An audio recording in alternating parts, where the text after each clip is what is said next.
Good evening, welcome to Marshall Meh, and with my lovely co-host. I Lovely. might say a brother from another mother, but I generally don't talk like that. But could be said.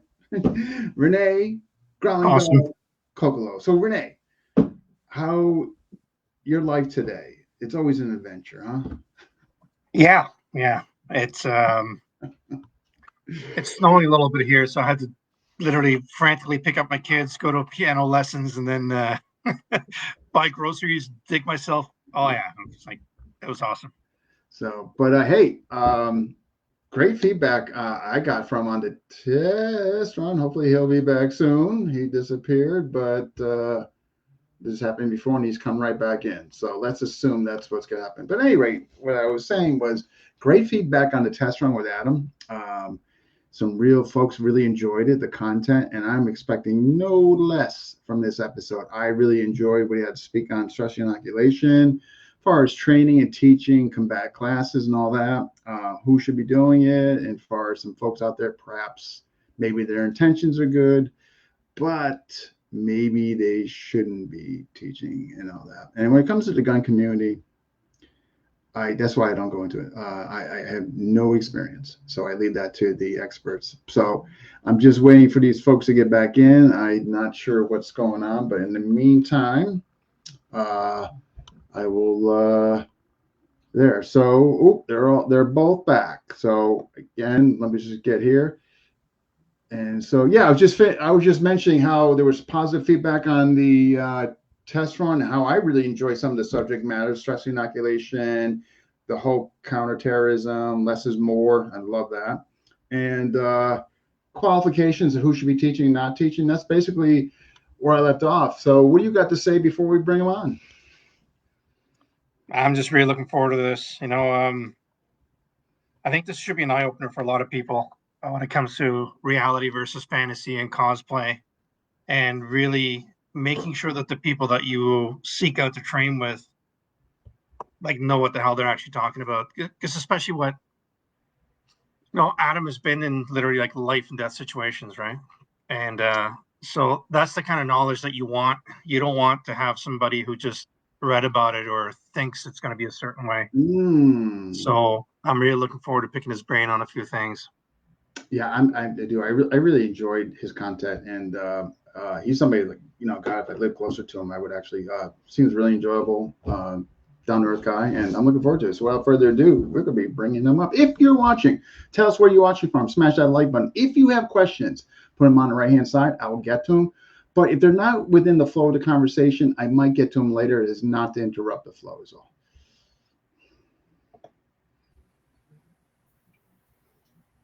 Hey, how are you? I'm good, guys. Thank you for coming on. Good And evening. folks, this was Renee's find, which was so a big Yeah, credit to Renee. I just realized my backdrop looks like shit compared to you guys. Oh, it's okay. Hold on, let me. It's a personality you bring. That's all people care about. Yeah. My warm lights are making me look orange. So, Oh, dude, you look better than that. you Yeah, look tan. yeah. So as you heard the intro, we were just talking about how well the test run went and just some of the subject matters that I really enjoyed hearing from you. And perhaps for folks that maybe didn't see the test run, maybe just a quick, as far as the background. Yeah. Sure. Yeah. So happy that folks found it interesting.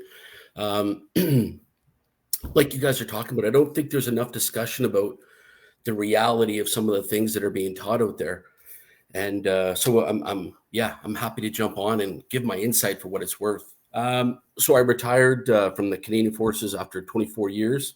I was a sergeant major. And of that time, I probably spent 17 years in unconventional tasks. So I was fortunate enough I was seconded to a police force to do an ERT course or a SWAT course.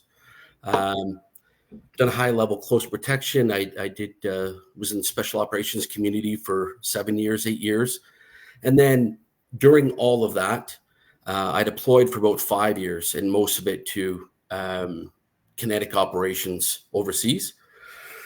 And then I would come back and I would teach, and then I would deploy and teach. So I started to link things together between what I was seeing with behavior patterns and responses to threats, and then some training that was kind of helping or hindering those behaviors overseas. So that's it. Yeah. Nice. Thanks for having me. Renee, did you have anything you want? Before? Don't even ask. It's okay.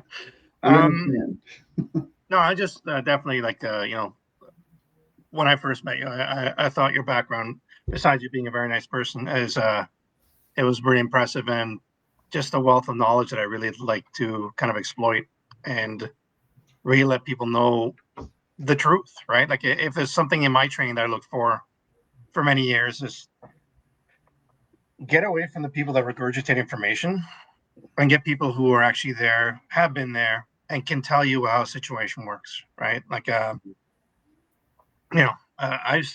remember witnessing a class once where they were teaching gun drills, and the guy who's the head instructor had never shot a firearm in his life. But that's very common, like very, very common, right? And or even some of the gun disarms, and like the one thing that I found really interesting about our last conversation was you were talking about different packages of firearms and training, and not once did we mention the blade, right? And there's some things that I want to ask, like when I see people who, like, especially, people who watch a video game, the guy will have his pistol with his knife beside him. Like, like, to me, that seems kind of crazy, but I'm not an operator, right? So just kind of things like that. And then going into, how you train in the stressful environment, how you deal with it, how you train people to deal with it. And and so on and so forth. Cool. Yeah. So where to start? Because there's just so much. And again, not to sound scattered. I'm usually not scattered, but it just shows you how much I enjoyed the test run. So well, we can talk about when Adam and I met. So I was dancing at this bar. And okay, you guys do that while I'm looking at this. And so Renee kind of touched on the stress. And to me, we talked about this, and I just found it fascinating, like how you think about it. And I totally agree with everything you're saying, like the introduction of it and how it could really come back to haunt the individual if done incorrectly or excessive in the beginning. I think that, because when you were saying in between, you were coming back and teaching. So I guess first, what were you teaching, and then maybe segue into the whole stress and how you introduce it? Excuse me. Yeah. So I was teaching high-level tactical courses to make it very simplistic. There was a couple of different programs that I was running. So firearms, close quarter battle, hand-to-hand combat, decision-making, vehicle bailouts, counter ambush, sort of everything in that realm that you see in the movies, for lack of a better term. So I was either the chief instructor or number two on most of those courses later on in my career. So I get to really see people as an instructor, but sometimes strategically just looking down and see the performance that people were. The reactions may be better than performance. People were trying very hard, but they weren't reacting very well. And it was interesting to see why. So later in my career, I started to really analyze why people respond the way they do. You train two people in the same course, and yet when you deploy them overseas and something happens, they often would have two different reactions or responses. So that's been, just been a passion of mine to analyze and watch and to keep experiencing. So I'm not going to lie, I love deploying overseas. Every time I would land in Afghanistan again, and then later I went to Iraq a bunch of times. Like every time I would land, I would feel like I'm home. And now that I'm back in Canada and I'm retired, there's absolutely a struggle. But there's just so much to process when you're deployed. And part of that was just this preoccupation with, why does he do that? Or why is that happening? Or why are people responding the way they're responding? So it's interesting. Yeah. It is. And I'll let Renee, if you've got a question, like, what were your conclusions? Like, in other words, you made the reference, you trained two guys, but over there, perhaps they had a different response. Like, what was that like attributed to? And whatever Nate wants to throw in there. Go ahead, Renee. No, go ahead. I'll ask you a question in a second. So I'll give I don't know if there's a definitive answer. There's many answers. There's many answers to that one question. And some of it comes long before the military in upbringing, and there's a whole history. But I'll give a very broad example. So in 2006, I deployed to Kandahar. And I was part of a bodyguard team. I was part of it. I'm going to say elite bodyguard team. We trained with Tier 1 at that time. I was pretty new to that environment. All of our instructors were Tier 1. We had about a 10% success rate from selection to course. And we went to the States to a secret training facility so we could do things that normally you can't do in the conventional military as far as training goes. So the training was high speed. I don't think that they were correct in the way they administered stress, because it was a lot of stress all the time, and a lot of guys broke and failed that I think probably would have been good if it would have been more liberal application. But one of the things they did every morning was we watched real videos of attacks. So we watched actual videos of Americans and coalition being attacked overseas. And that was from beheadings to IEDs or suicide bombers. Every morning, that's how we start our day. And it kind of gets in your head. So then when we would shoot targets, we shot pictures of people. So women, men wearing different clothing, as long as they had weapons. So you're actually visually identifying. And they wouldn't say things like eliminate the threat. They would say, blow his head off, cut him in half, those types of things. So coming from a Canadian perspective, that was a bit of a shock and awe education. Concurrently, so this is this elite bodyguard team. Concurrently, we've got traditional Canadian forces, and I love the guys, they're my brothers today, but we had we had a team of armored corps drivers, so people that normally drive tanks and heavy labs, strikers, that kind of thing. So they're armored, and they trained with the Canadian contingent back in Canada to deploy for that tour. And then we met up just before we deployed, and we went to Afghanistan together. So those guys trained. They didn't watch videos in the morning. They shot silhouettes without a face. They were told things like, eliminate the threat. And for us, we load our guns fully loaded, and they just say, shoot this, shoot that. Those guys, it was with a 5-round magazine. You'll load your weapon, you'll point it here, you'll do this. So it was all very militant, very sanitized for them. So that tour was a pretty, be careful what you wish for, because it might come true. So I was young. It was my second tour. My first tour was in the Middle East, and I saw no combat. This tour was a hard combat tour, man. We did 280 missions in 11 months. Like I would say every second day we went out, there was gunfights and explosions, and like it was relentless. So we lost 2 people from our team. And we experienced everything. I would say everything that you're going to experience in war, we experienced in that 11 months.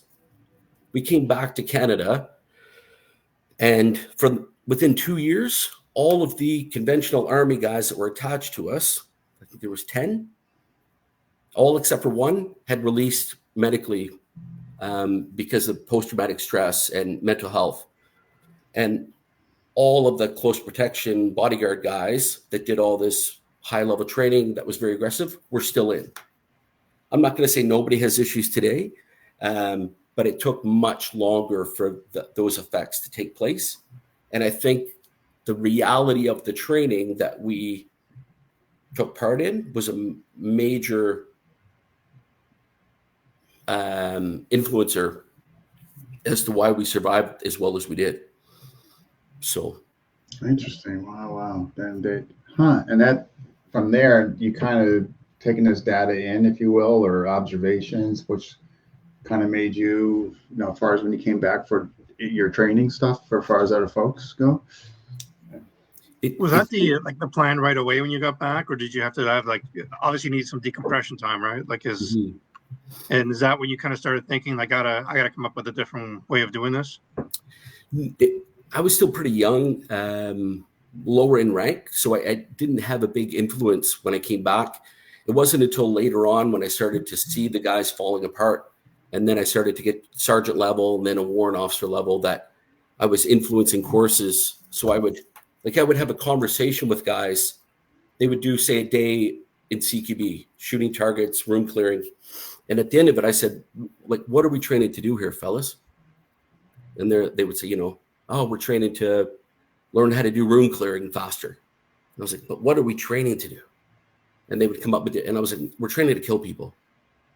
You're training to kill people. And I want you to stop, and I want you to think about what that means. And can you spiritually accept that? Can you emotionally accept that? And those are some things to wrestle with, right? And conversely, you're putting your life on the line as well. And are you willing to take that risk? So I wanted the guys in training to be acutely aware. I wasn't as aggressive as some of the American training I had received as far as the videos, but every day were discussions on the reality of what they're going to do. And then we use the same type of targets, visual, there's pictures there with women, right? They've got a gun. It's reality. It's going to happen. So I don't want guys to hesitate. So we did more conditioning as we went on, and I found that it was much more successful. Guys were more willing. I mean, there's lots of studies on that, but guys were more willing to do the task when they were a little bit better prepared for the realities of war. Do you think, as a whole, whether it's America or Canada, what you've had exposure to, or other countries too, I'm not aware of, are we preparing them enough? Are we preparing these young men enough when they go over there? Not at all. Women too. Sorry, young men. Yeah. Women. Yeah. I don't think we are in the conventional forces. I think there's so many people that are putting them through a machine to get them basic level of training, and they send them off. Special operations and specialty units, absolutely, they get all the juice, they get all the money, they get all the support. Man, I remember there was Operation Medusa, which was a massive offensive in Kandahar. And I remember seeing some of the young guys. The next day we would go out there. I was flying out daily with the task force commander. I was protecting him. And we would go out there, and these kids that were full of gusto because they played video games and they had this perception of what it would be. And then you'd see them the next day, and there's shell casings that were 2 feet high, man. It was they were massacring lots of Afghans, massacring fighters. It was legitimate. They were being attacked, but the look on these kids' faces were just devastation. And I thought, man, we did not prepare them for this. Man, that's just when I hear that, the special guys, money and all that, but your average young guy who's maybe college wasn't the thing in his path, maybe it was a financial thing, or maybe his relatives, and he goes over there thinking, and then he's not ready, and then shot emotionally for the rest of his life. I mean, that's just, man, Well, it's also recruiting, right? I remember when I was a kid and I go past some. I remember when Rambo 2 came out, there was recruiting post right outside the movie theater. Yeah, man. And not kidding. So guys, they were jumping over the velvet ropes and they run over and they're signing up. And I was like, it's a movie. But Yeah, you're right. I think Top Gun was like massive for recruiting for Air Force, right? For most NATO countries. And so, yeah, they have a different expectation. And then I also saw the other side where these young kids had killed so many people that at 18, 19 years old, it was like they're tying the shoelaces. So I often wonder about some of those kids, especially the American kids that did long tours back to back to back that I worked with over there. And I just remember, I'm like, man, where are those guys today? How are they feeling? It was like, anyway, I'll tell you a funny story, but I think it's a funny story, but normal people don't. So we were up in the mountains with an American unit. We were kind of embedded for a couple of days, giving them a little support. And these guys had nothing. The altitude was so high, a Black Hawk couldn't get up there. And every day they're attacked. So they wanted to actually shut down this forward operating base. So we went up there to support them, give them a little bit of help. And the first night we're there, like, these guys have nothing. They don't have electricity. They're eating rations every day. They're up there for like 10 months at a time. And I remember they're all whittling these wooden swords, right? And I'm like, that's weird. So and they call it Ranger TV. They light a fire at nighttime, and that kind of that's their TV. So they're sitting around watching Ranger TV, and they're whittling their wooden swords. So I went over to one of the guys, maybe he was 18, 19. I said, "What's with all the swords, dude?" And he says, "Man," and there's only maybe 30 of them here, because some of them are out of that night, but maximum 40, 50 at this spot. And so I asked him, and he says, "Man, we've killed Afghans with every weapon Uncle Sam has. Ain't nobody killed an Afghan with a wooden sword." So they had put money in a pot, and the guy that gets his first kill with a wooden sword gets the pot, right? I thought that was a funny story at the time. But like, this is an 18-year-old kid, and it was mentally just thinking that. Right? So where are they today? It's a great question. Yeah. So some of those things, there's conditioning. There's not enough conditioning, which results in an adverse effect.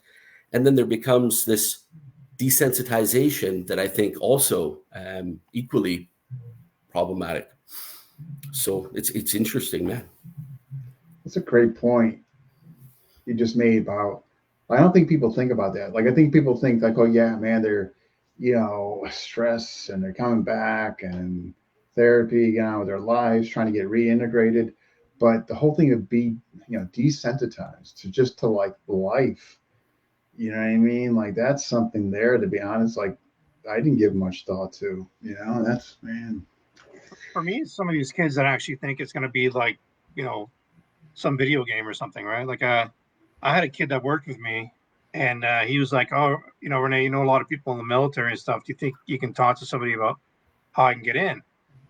And I was like, "Well, first, take the picture of you smoking a bong off your Facebook page, and then, really realize that this is not, you're not going to show up and you're going to be like, make like sniper selection or something, or you're going to be some special ops guy, and as soon as you show up, it's just get it out of your head. Like, it's just here's a terrible statistic. Yeah. From Brent. Unfortunately, 22 a day commit. That is unacceptable. 22 a day. That's unacceptable. That's it. It's terrible, man. It's and sometimes it's not. I'm not a doctor and I'm not an expert. I'll clarify that. But like, from my own perspective, you start to become addicted. You start to become addicted to that adrenaline of always being out, always being on guard. And then when you come home after a while, things that used to get you excited or happy, they no longer get you excited or happy. And so your baseline for happiness is drastically different now. So, like, I remember, I'm separated now, but I remember my wife used to say, like, "Don't you ever get excited? Like, aren't you ever happy?" And I'm like, "Yeah, I'm happy." But it wasn't that I was unhappy. It was just that I became so desensitized by living in a life of adrenaline up here and excitement that the norm became mundane. So I think that's a big part of also a lot of guys go and look for that adrenaline or that excitement or that feeling in other ways when they get home. And that's how they start to. Do you think that's why a lot of guys would like join a PMC sort of thing, like after they retire? Like, dude, there's all of the contractors. I know so many of my buddies are contractors. Like, dude, like I would say 70% of the contractors out there are addicted to pills now. Every night they're drinking. Like a buddy of mine was a contractor for almost a decade. And he's like, dude, every night boys are screaming in their beds and they wake up in the morning, they pop pills. They pop pills at night. They're like, because they can't, you're right. Like they've destroyed everything in their lives back home. And the only place that's normal is overseas, but the brains are no longer able to absorb it or deal with it. So it's kind of scary. I've heard of some PMCs now, maybe the lesser ones are actually even contracting or are hiring civilians, right? And that to me is frightening, kind of scary. Yeah.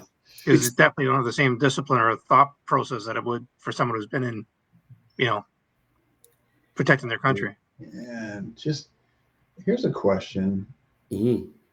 Like you observing this, seeing this firsthand, and just, I mean, I guess, what would you suggest or change if you could, like far as when they do come back home, how to, reintegrate them, but also if they're going through what you just explained, where they're what used to make them happy now is kind of like down here, and they have to go.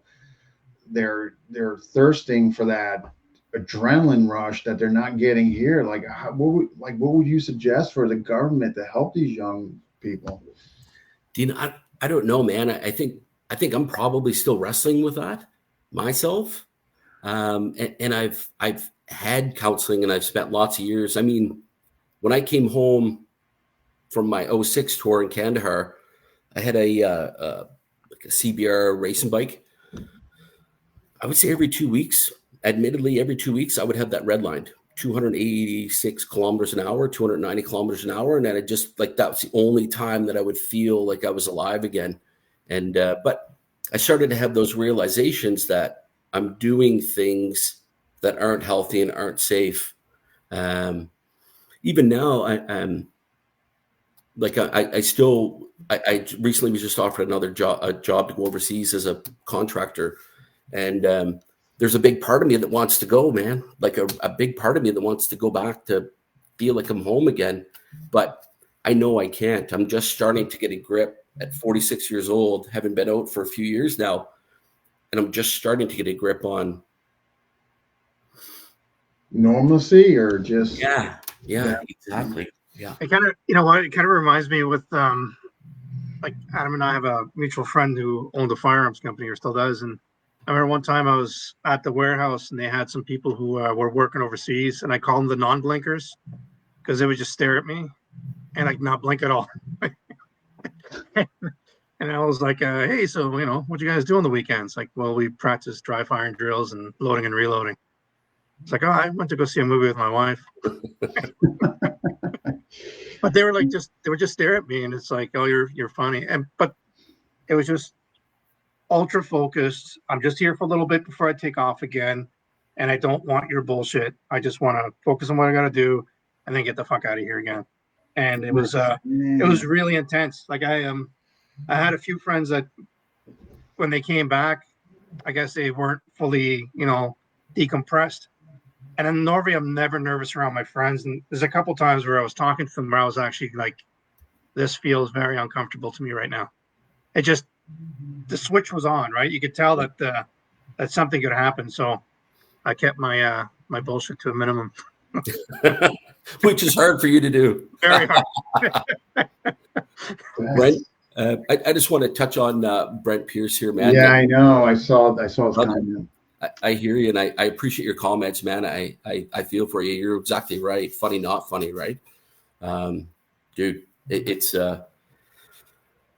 we put ourselves in situations, and then sometimes we don't realize the aftermath of chasing that adrenaline or chasing that paycheck.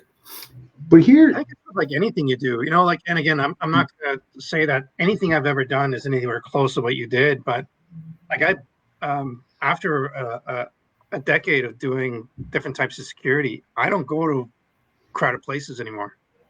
I don't like being in crowded places, you know, like 10 people in a restaurant is too many for me.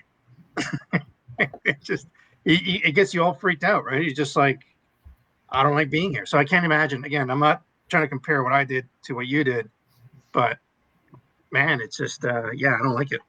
Dude, everybody's different. Like fireworks happen. I don't care. Car backfires. I'm not jumping. None of that shit. But I have noticed. Sorry, we can't swear here, but No, you can. Fuck yeah. Dean doesn't swear. I do. I do the swear for him. Noise gives me anxiety, and I didn't realize that for a few years. But if I'm in my house and there's a bunch of people here and they're all really loud, or there's somebody that's particularly loud, I'll start sweating, and then I don't know.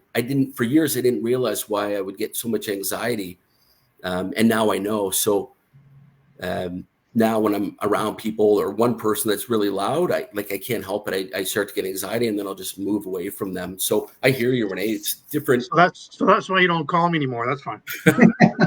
That's why you don't stop over. I got a question. So just moving back to the training part. Yeah. So you mentioned the firearms training a little bit, which I'd like to talk about a bit more, but also hand-to-hand combat. What kind of stuff were you doing? Like, what kind of stuff were you training in? I think MMA as a whole, generic MMA as a whole, is kind of a foundation for most of the units now, whether it's the Americans, Canadians, even the Brits. But there's certain, so that'd be, they want a certain foundation, right? So as long as you understand basic striking, positioning, and how to survive if you go to the ground, and then we start to roll firearms into it. So that weapons retention is a big issue. So it's cool that you can throw these fancy kicks, but are you standing on glass? Is it wet terrain? Is it snow?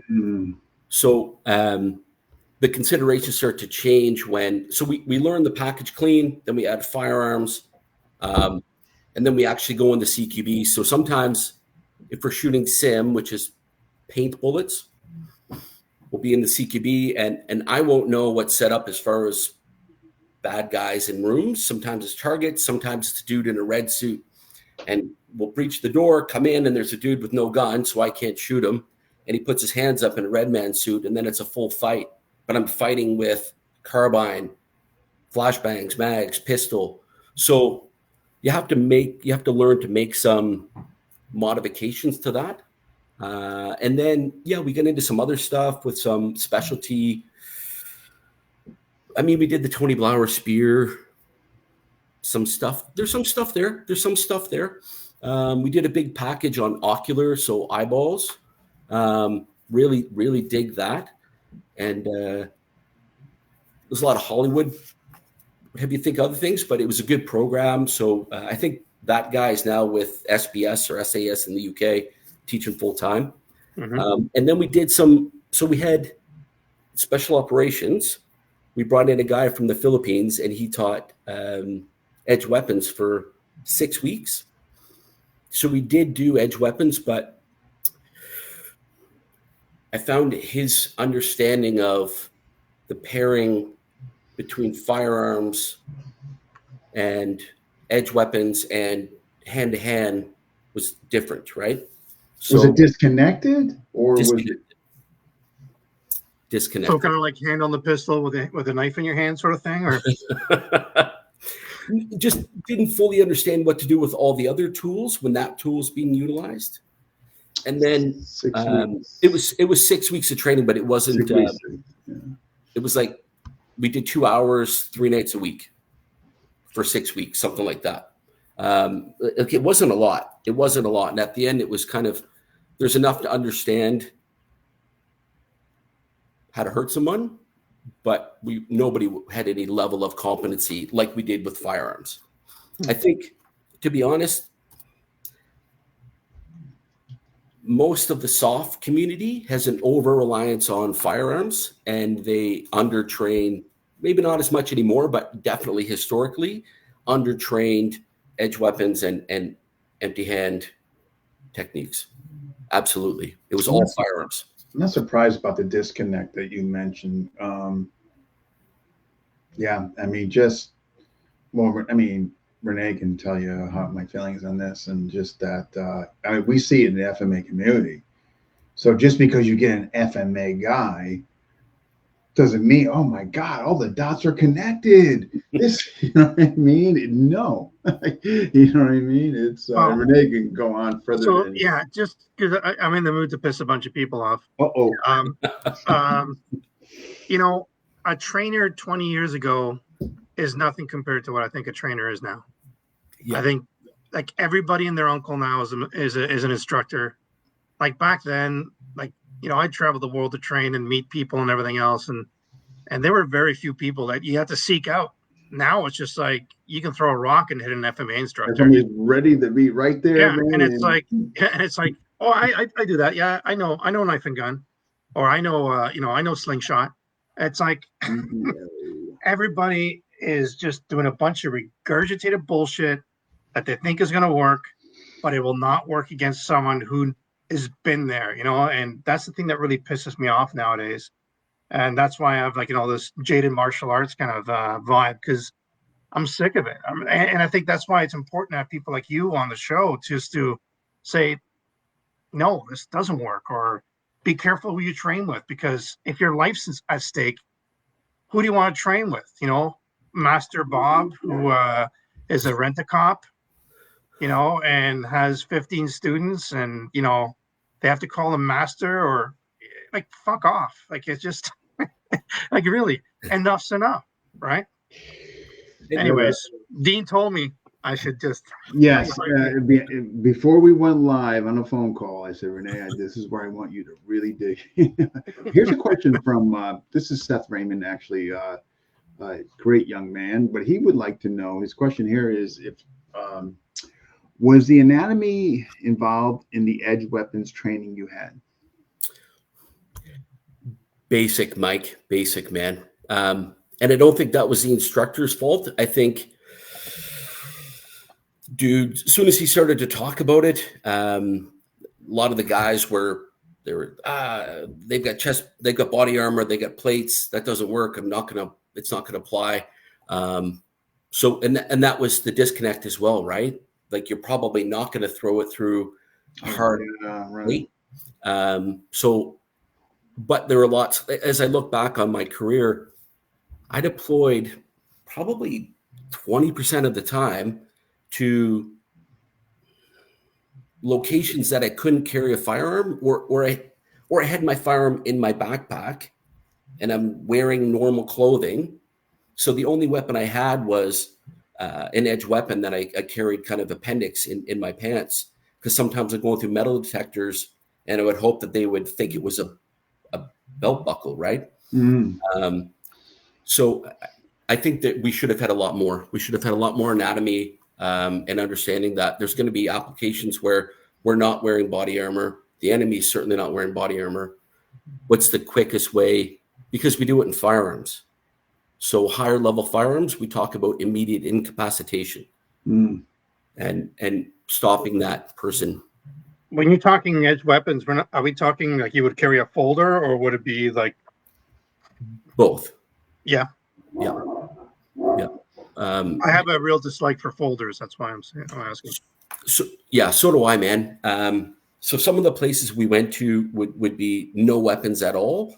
But we had to go in there, and we had to, sometimes I would be disguised as an aide for a government official or something else. So if things go awry, at least I have something, right? So the folder was often the only solution that I could get behind a belt buckle. At the end, we started playing with some other materials. So then we could have fixed blades with other materials that didn't get didn't register a signature on a metal detector, but like ceramics and stuff like that. yeah, kind of the one Yeah, time. it's funny. A lot of the gangs that in Spain, the last time I was there, a lot of the gangs that I ran into, like they're buying these. I remember showing Dean a picture of some of these. You go to the grocery store and they have these like 4-inch or 6-inch ceramic blades, and they're just sharp as fuck, and they're like €1, right? Yeah. So they go in there. It's almost like they'll copy, right?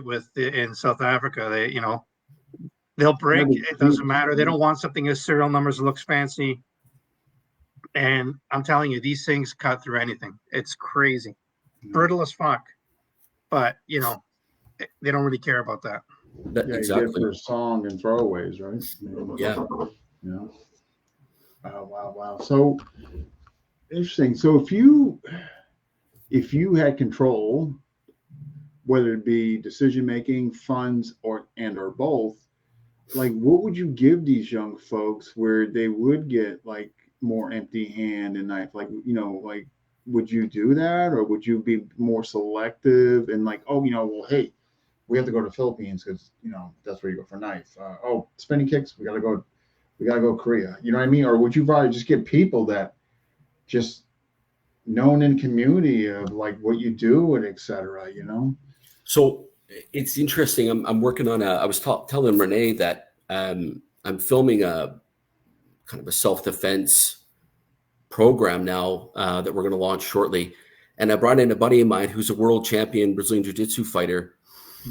And he brings a lot to the table, but there was still a lot of discussions between the two of us on what works in sport.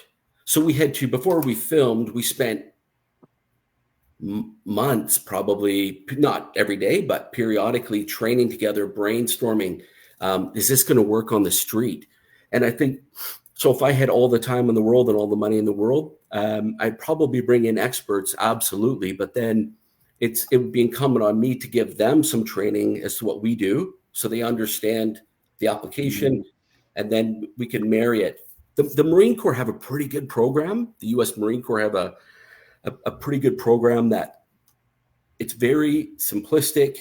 It's I'm not going to say rudimentary, but gross motor skill, movement, basic MMA, some basic edge weapons, and it's all incorporated with, it starts off clean with no weapons and then works its way into body armor and then body armor with weapon systems. And I think those guys have a decent program.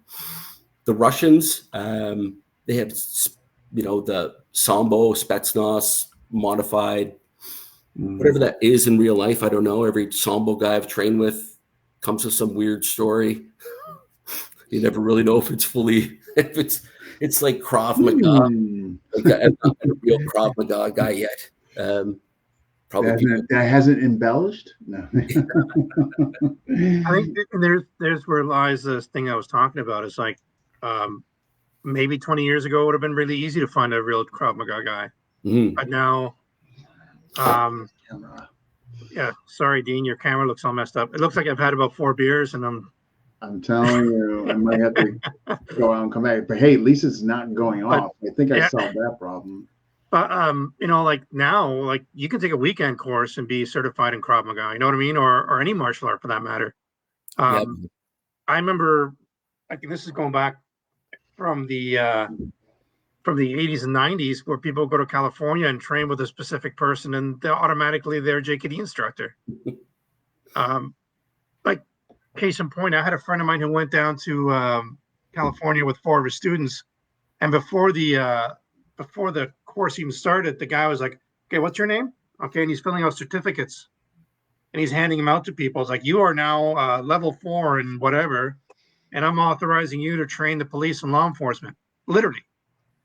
And one of those kids came back to Toronto and called me up. He's like, "What do I do with the certificate?" And I told him, I could tell you what I would do with it. Right? I would cut it into small strips and use it as toilet paper, but it's really up to you. And he just threw it out. It was just like, this is embarrassing. But there's guys out there who are going to be like, really? I can do this? And then they start marketing, especially somebody's got good marketing, can make themselves look like there's some sort of, operator, whatever. and all they did in their life was a crossing guard, right?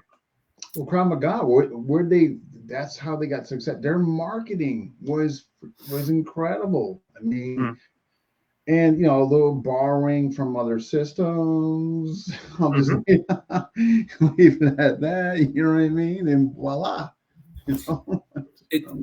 So it's funny. I won't mention the unit, but there was a national counterterrorism unit that I had good connections with the guys, and they reached out to me and said, "Listen, man, we're taking an edge weapons program for 3 days, and we're paying this guy X. It was a lot of money.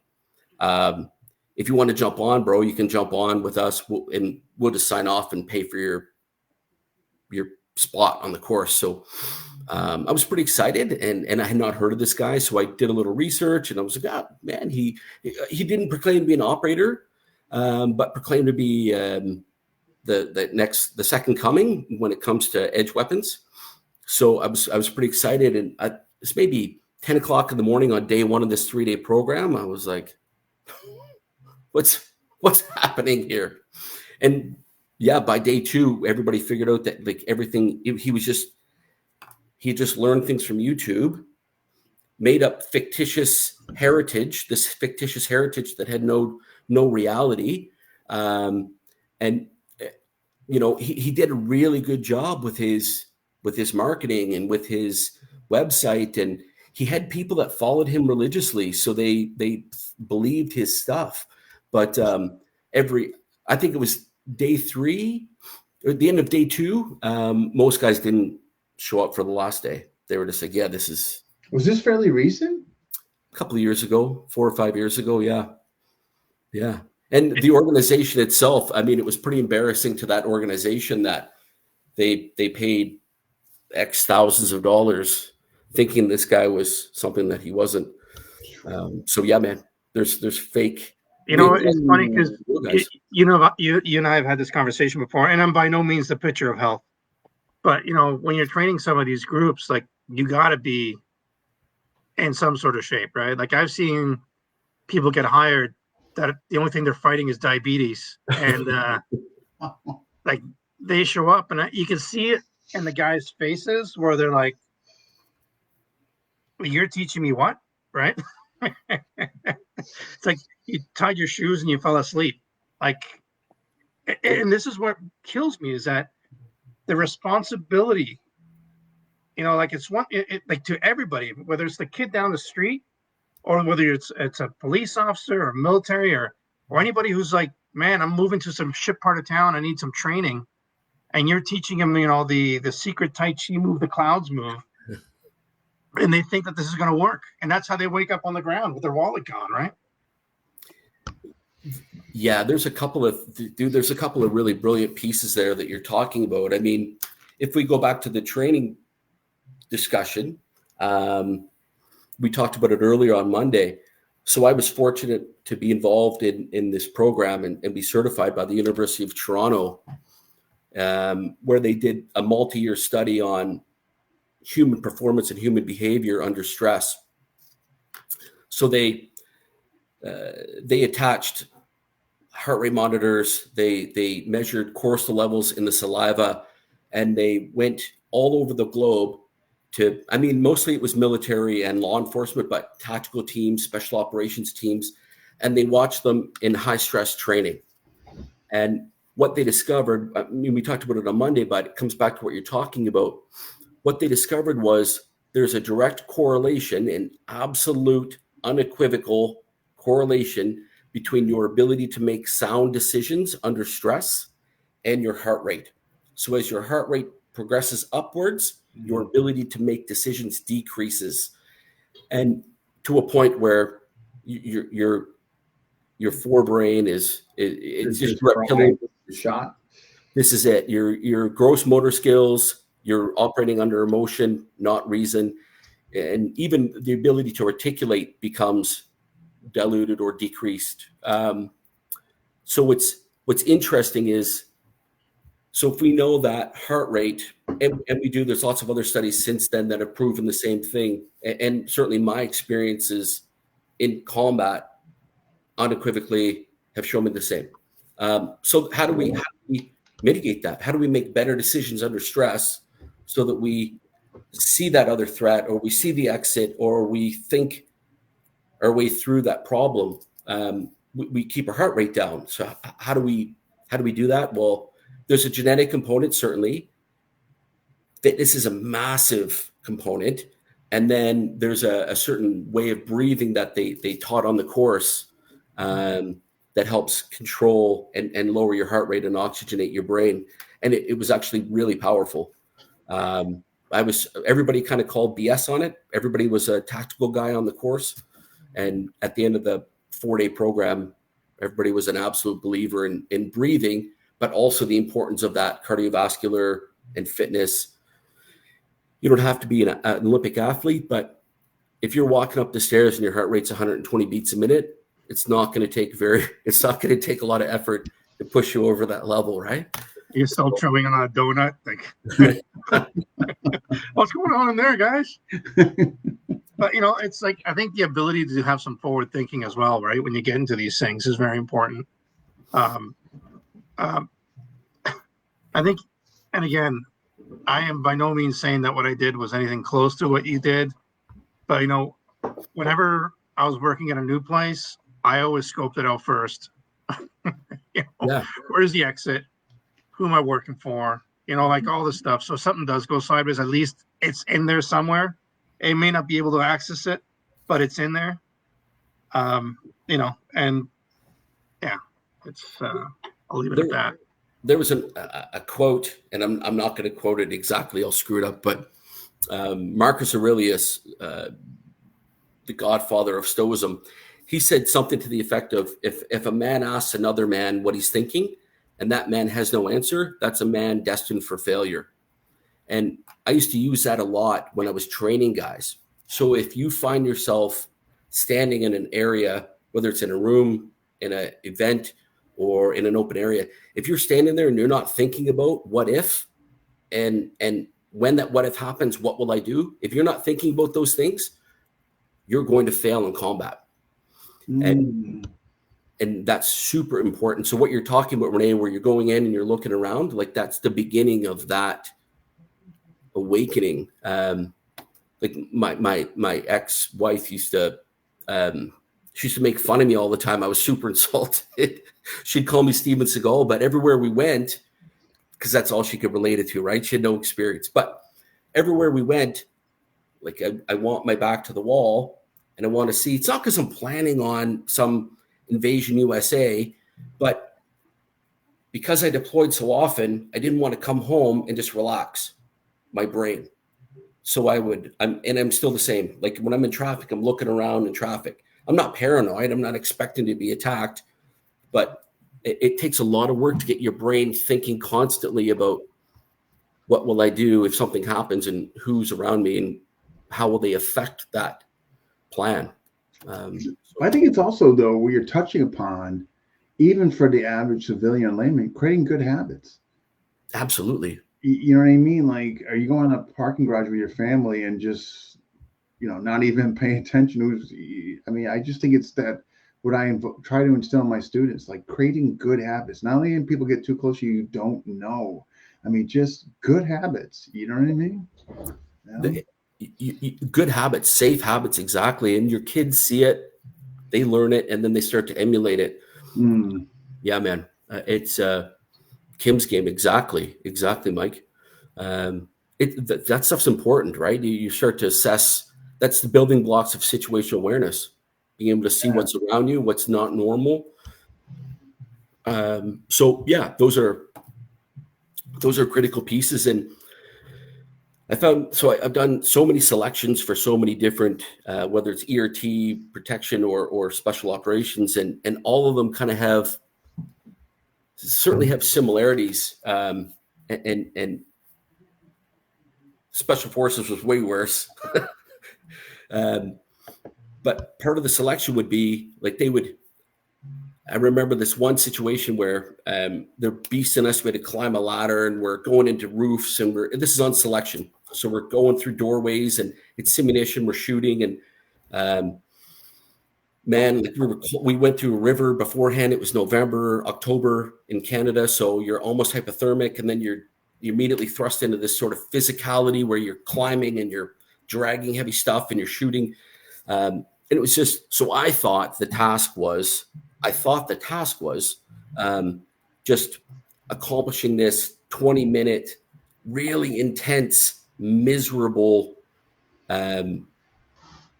physical test with some shooting involved. And when we finished, they said, "How many rounds did you shoot?"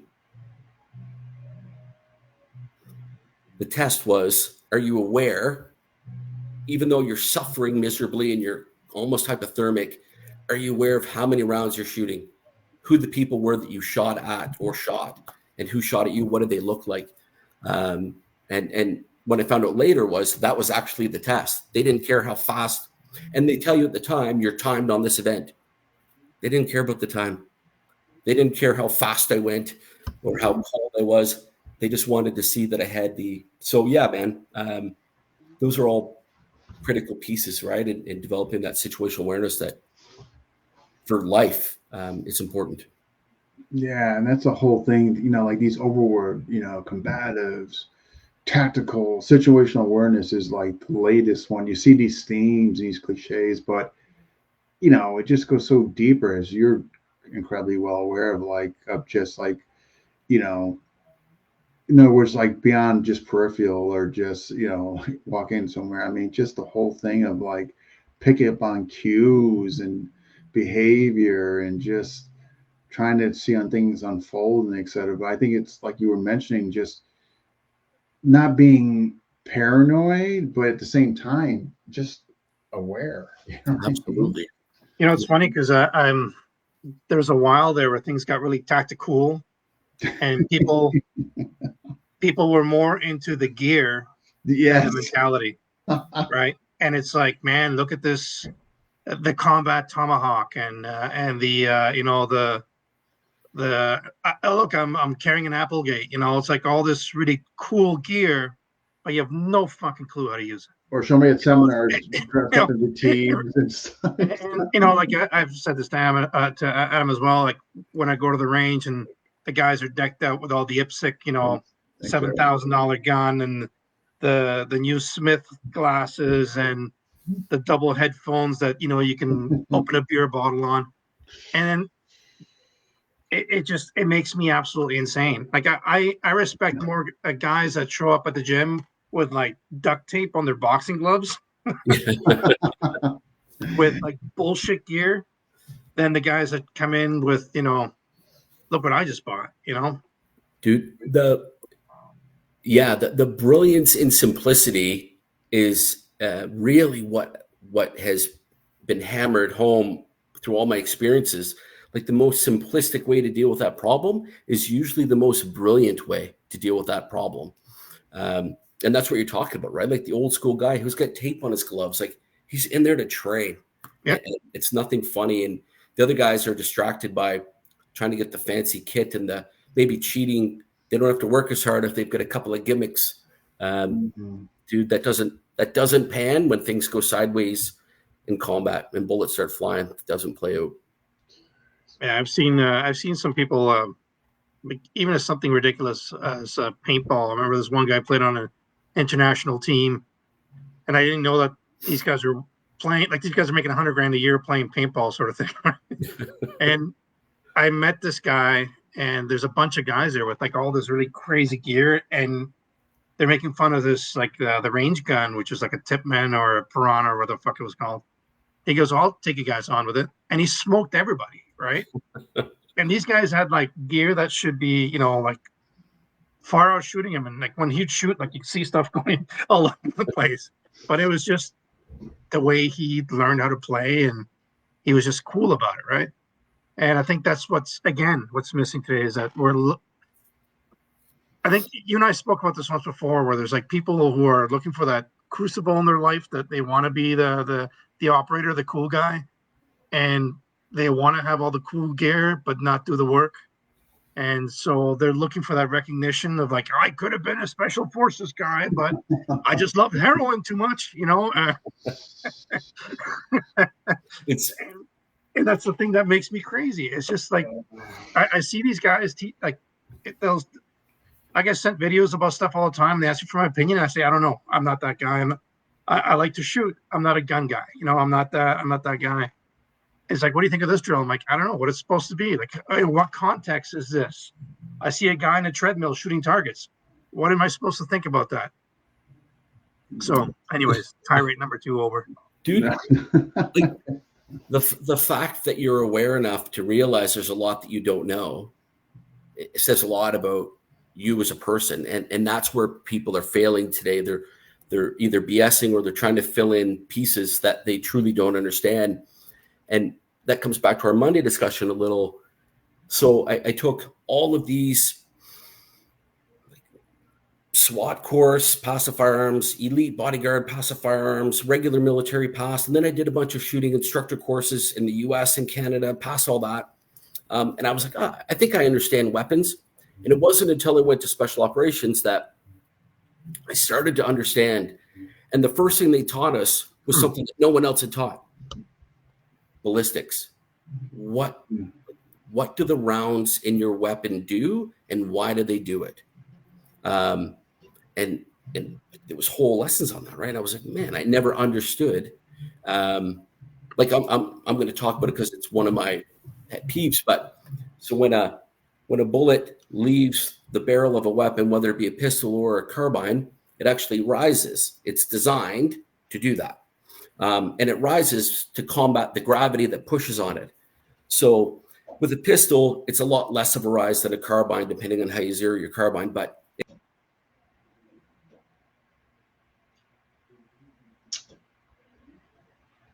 he should, I'm sure, be back. I'm sure maybe it was a glitch. I bet you he didn't plug his computer in. I was going to say, he's using a phone. Oh, no, he's back. He's back. He's back. He was just joking with us. No. But so simplistically, here's the barrel of my weapon. The round comes out. It starts to rise.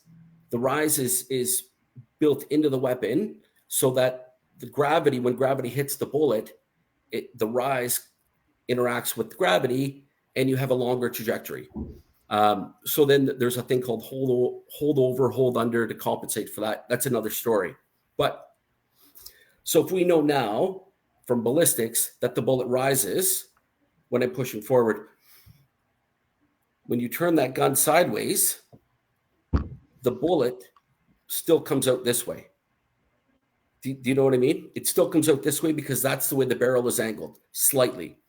So the guys that I'm seeing teaching shooting the gun sideways, when you're pulling the trigger and you're lining your sights up, that round is actually going to start because gravity is not pushing against the direction of travel. The gravity is now pushing down. So not only do you have a round that's going far right or far left, depending on how the weapon is canted, but now it's being pushed down at a much quicker pace. So just that alone, when I see that in firearms training, I'm like, oh man, you are creating, like in there, and police officers are taking this training, right? And I'm like, oh, this is, so I said, just go 15 yards from a target, turn your gun sideways, line up the sights on the center of the target, and you'll see that round is off by significant. So hold on. So you're telling me I shouldn't be running backwards with my gun sideways, or forwards with my gun like I'm just saying it's important to have a basic understanding this of seems like some bullshit to me, Adam. I'm just going to move myself. This is over. I'm out of here. I see it a lot with people. Especially in carbines as well. I see a lot of people shooting carbines sideways. That works well if you're 10 meters in. You start pushing out past that, man, and this becomes a responsibility. So if you're law enforcement or you're in a military organization, you're responsible for your rounds, and you're accountable for those rounds. So like I can't imagine missing and hitting an innocent person, a child. And then it was like, oh, I didn't know that my bullets did that. When I turned it sideways, it looked cool on YouTube. How can these people do? Okay, so if this is known or should be known, how are these guys getting away? Like, I imagine if you're teaching this, obviously there's licensing, insurance, and yada yada, so forth. Like, how are they getting away teaching government officials or city law enforcement, whatever? How are they getting away with it? Like teaching this then? Wouldn't it be it's smoke and mirrors, right? It's bullshit baffles brains. Like there's some people out there who, and again, I don't want to answer for you, Adam, but I have to jump in because this stuff pisses me off too.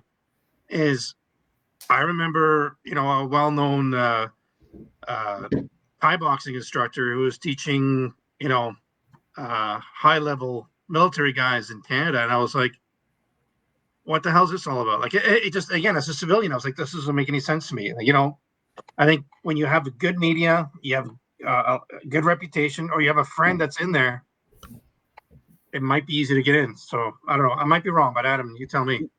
I sometimes that's the circumstance. Sometimes they've got other things that are sound and valid, but you start to. There's a lot of creating. People see something, and they maybe don't understand what they're seeing on YouTube. And then they start to, I used to see that all the time on the range with kind of police tactical teams that I would teach. I'm like, okay. Like just different things. Glocks for a while had Palmer magazines, and they were Palmer grip pistols. So when they would run out of ammo and they would hit the mag release, the mag often wouldn't fall out, which takes extra time to pull it out. A good drill should be dump the mag concurrently as I'm getting my new magazine in, and then I go. So guys came up with a solution to that, to do a mag flick. They'd flick that Glock, they drive the flick would cause inertia to throw that mag out.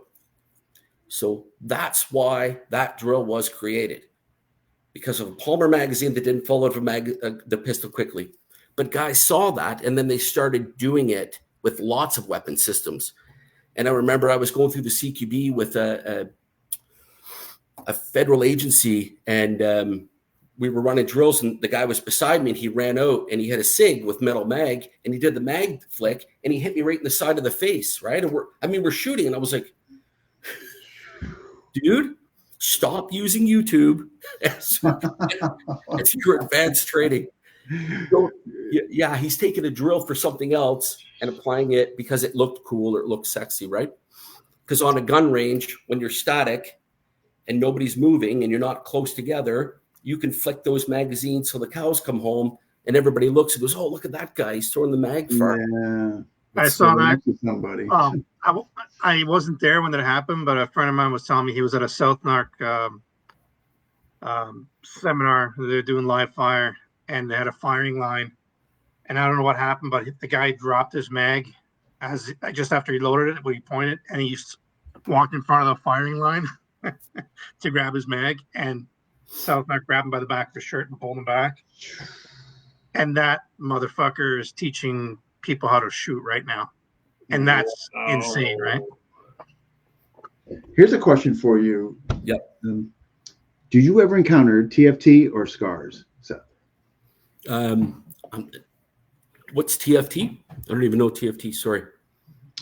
Seth, please let us know. Lots of guys did it. Like Magpul started doing it as well. Some of their mags weren't in the early days, didn't come out slick. They did with carbines, but I'm just talking to Ventura here. Like, dude, when you're close going down a hallway and somebody runs out of ammo and flicks that mag and hits you in the face, you realize that that's a detriment, not a advantage. Target focus training.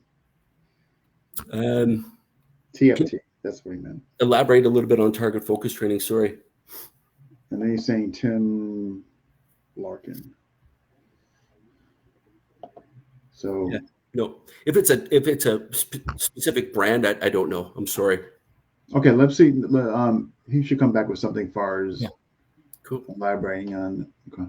Are there still is Gunsight still around and stuff like that? Like I haven't heard anything from those guys in a long time. Remember back in the 80s, they were pretty big, like Gunsight, and like are those places still around, like teaching people how to be like bodyguards and whatnot? Dude, To be honest, I don't pay attention to too many. No, Venture.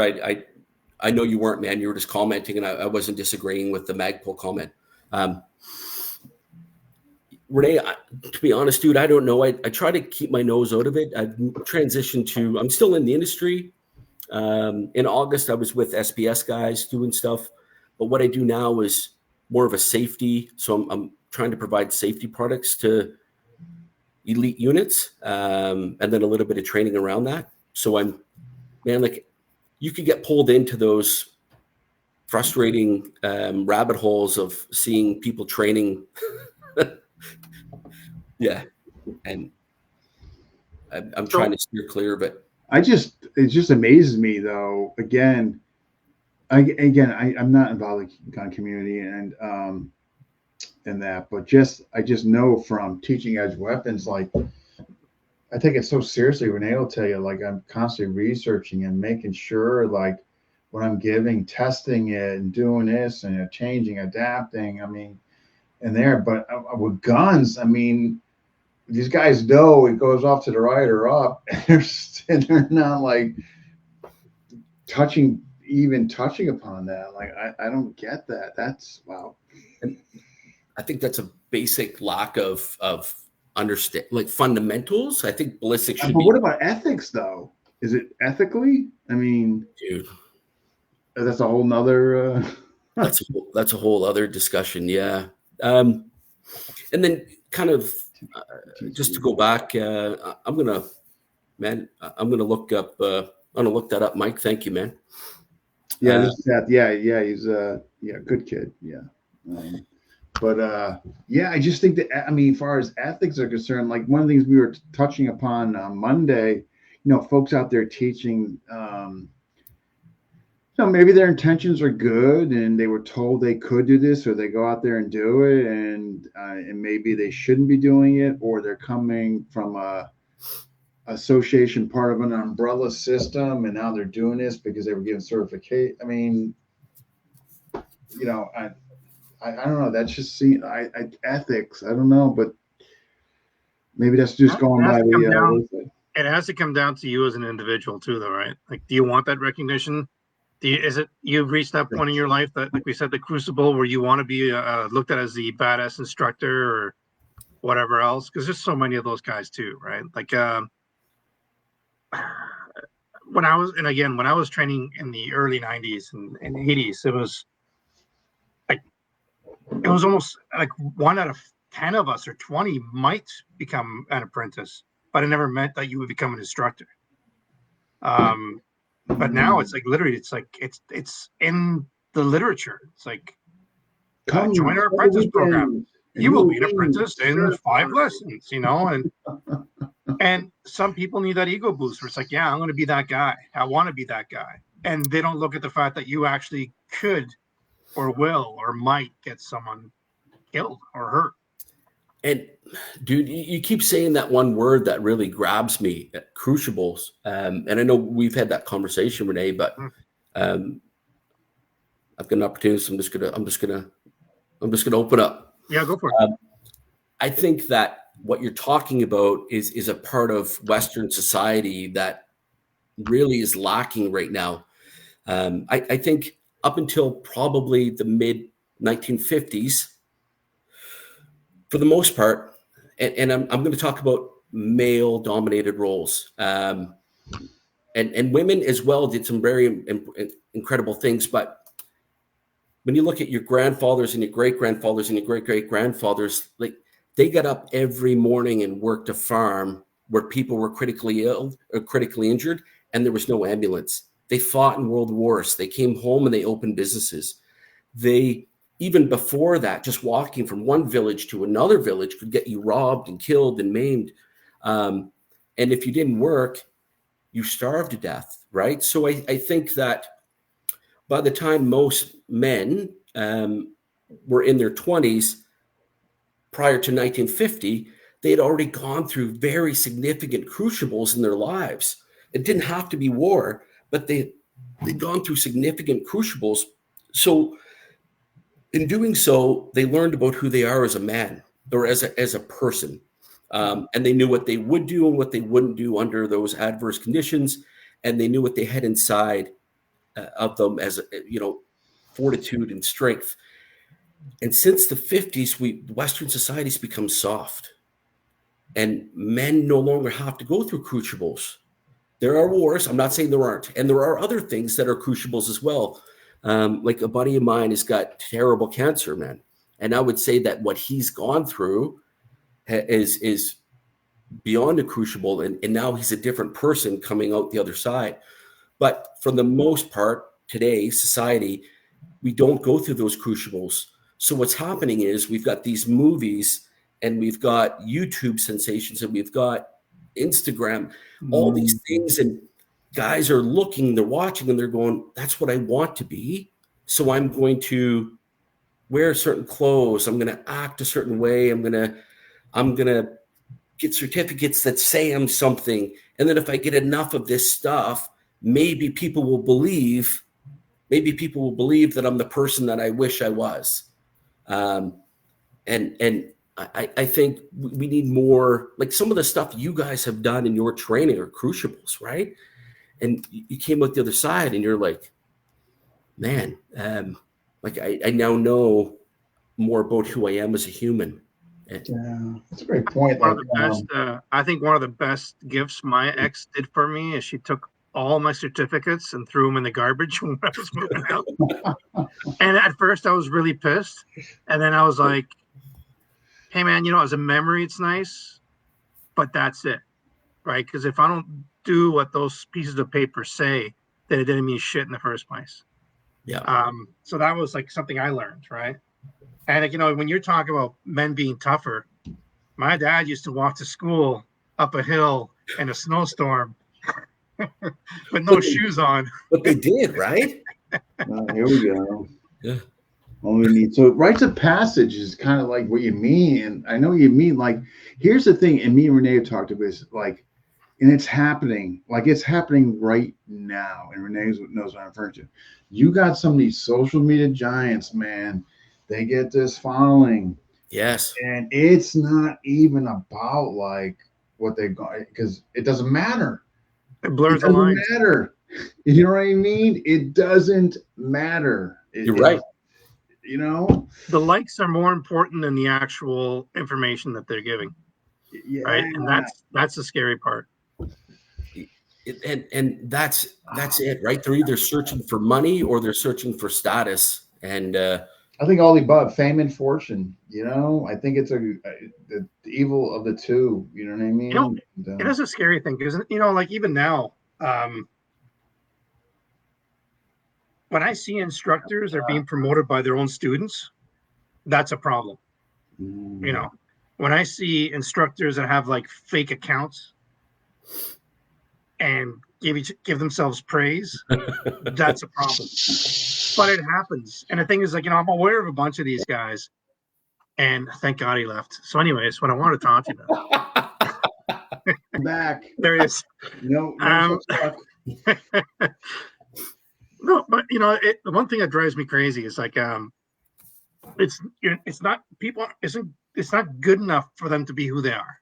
It's not good enough for them to have that limitation of I only made it to this level before my instructor died or because I created a system. Now they're getting their fucking students to give them a higher rank, and they accept it. Like I would be able to show my killer. And I talked to you about this recently. Defensive edge weapon expert. So that means like you're not failing anymore. You are like, and then it's one thing, in other words, if the student base calls you that, but you immediately check, hey guys, please don't do that on social media. I'm just giving my experiences and what my highest percent of success that I found, and I'm sharing it and not saying it's not 100% going to be the positive outcome. But they don't do that and they don't check their students and change that. They are basically accepting that. And that's, man.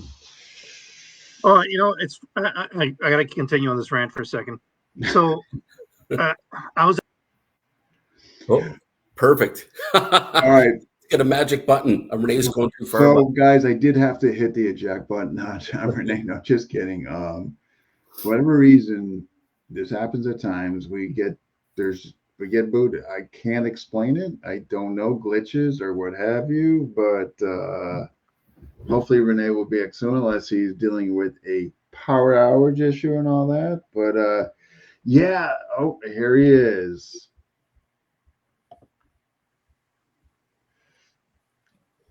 Stop kicking me off, Dean. I'm trying. I can't help. I can't help joking. I was in the middle of a beautiful rant, and you destroyed it for me. So I was at a seminar with a friend of mine who literally just came back from Afghanistan, and so we were all just being our usual selves. And this is when I was still drinking, so it got pretty crazy. And anyways, long story short, you meet this guy, and he's like, "Oh, what do you guys do?" And my buddy's like, "Oh, I'm a dog brother. He's a dog brother, blah, blah, blah. I just came back from Afghanistan." The guy goes, "Oh, really?" He goes, "Well, I teach military and law enforcement. I teach military tactics." And my buddy's like, "What branch you in?" He goes, "Oh, I've never served." And my buddy's just looking at him going, "What does that even mean?" So what military tactics are you talking about? I mean, it's just, the stuff makes me insane. Yeah, man. Even you're right, Eric. It doesn't. What's that? The Canadian government doesn't. Trudeau is not a fan of yours, Renee. Hey, listen, it's a snowstorm here, but they will come to my house. And so I think kind of to revert back to conversations we had on Monday about pressure testing and stress inoculation. So those are, in my mind, those are two different things. So stress inoculation is something that should be used liberally, but deliberately.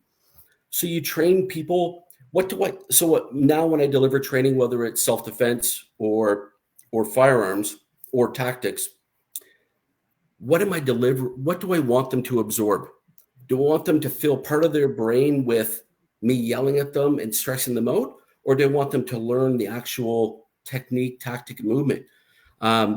So I think there's a time and a place. And once they learn that, then we can start to add some stress inoculation so that they learn to perform that movement under stress, which will closely mimic a real life situation. But you can't go from 0 to 100 at once, 0 to 40, then pause, let them, it's like weight training.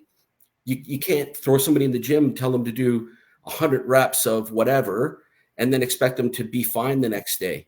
They need to do, progressive overload. And the same thing works with us cognitively, in my experience, both training and operationally. So stress inoculation, let them heal, build their confidence. And confidence is another huge, huge piece to success. If you've got an instructor who's perpetually crapping on you and shitting on you, and you're never good enough, and you're never achieving, you start to not believe in yourself, and then it becomes a self-fulfilling prophecy of failure. So now I'll watch someone and I'll see them, say they do a run in a CQB, or they'll do something, and I see 6, 7 mistakes. I'm not going to give them 6 or 7 mistakes in a debrief. Mm-hmm. What are the 2 big ones? I'm going to highlight the 2 big ones, leave the rest, because they'll probably work through it in time, and then give them a bit of encouragement, like, bro, you're doing good, man. Just keep working. And that I found is that self-esteem is a huge part of that success as well. So as far as building good operators, and then coming back to that not stress inoculation, but pressure testing.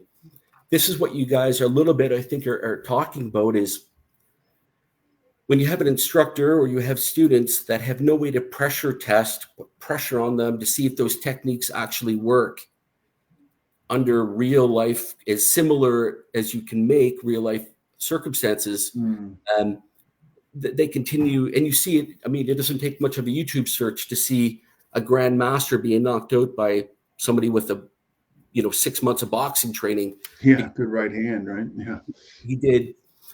So some of the, I've done a few seminars with Edge Weapons, and I don't even want to have a discussion with you guys because you guys are so far beyond me. But I find some of the content, is that really what you would do in a confrontation, or are you teaching this because you feel like you need to fill 2 days of seminar to get money from? Oh my God! Hey, listen, this is something that I've spoken to Dean about ad nauseum. Is that for me, knife work is called murder. I don't square off with people. I don't sit there and it's like, all right, let's do this. It's like, it's the blade is you. I forgot who said it, so please forgive me. But it's like it's meant to be felt, not seen, sort of thing, right? It's like that's what it's all about, in my opinion. And again, please just remember, like everybody, this is just my opinion. But when I see some of the stuff that's taught, like you said, it's just like, this is filler. Like I've been, and I know that Dean's been to seminars as well, where you're sitting there and you're like, this guy's making it up on the spot. And we're doing these drills and it's all bullshit. It's just they got to figure it out. If someone says, Renee, I'm going to show you this drill, it's to keep you moving and learning body mechanics and everything else, I'll be cool. Yeah, there's no problem. But if you say, okay, you and I are in the jungle and I see you and you see me, and I'm going to pull my blade out and you pull yours, and then we're going to go through this really cool, fancy, the hunted type hand slapping, and one of us is going to try to bury that knife in, and then I'll pull the knife out and then I'll keep fighting. It's like, it's like, it reminds me of some of the stories that my 5-year-old or 6-year-old would tell me. It's nonsense. It's crazy. It drives me bananas that this goes on. And the same thing, like I equate it to like even like stick fighting.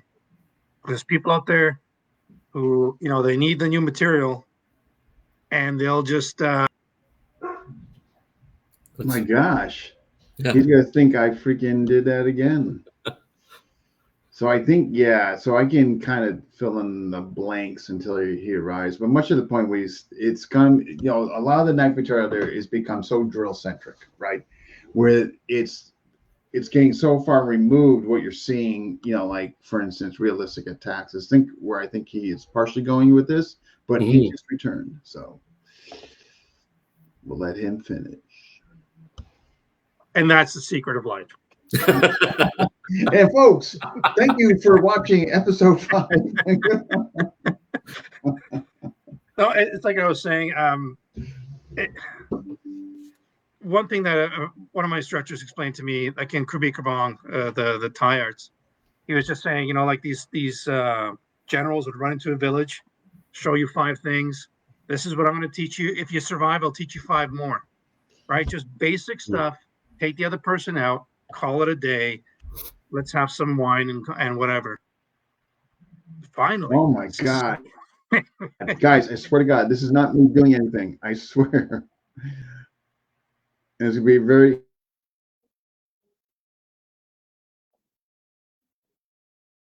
This is awesome.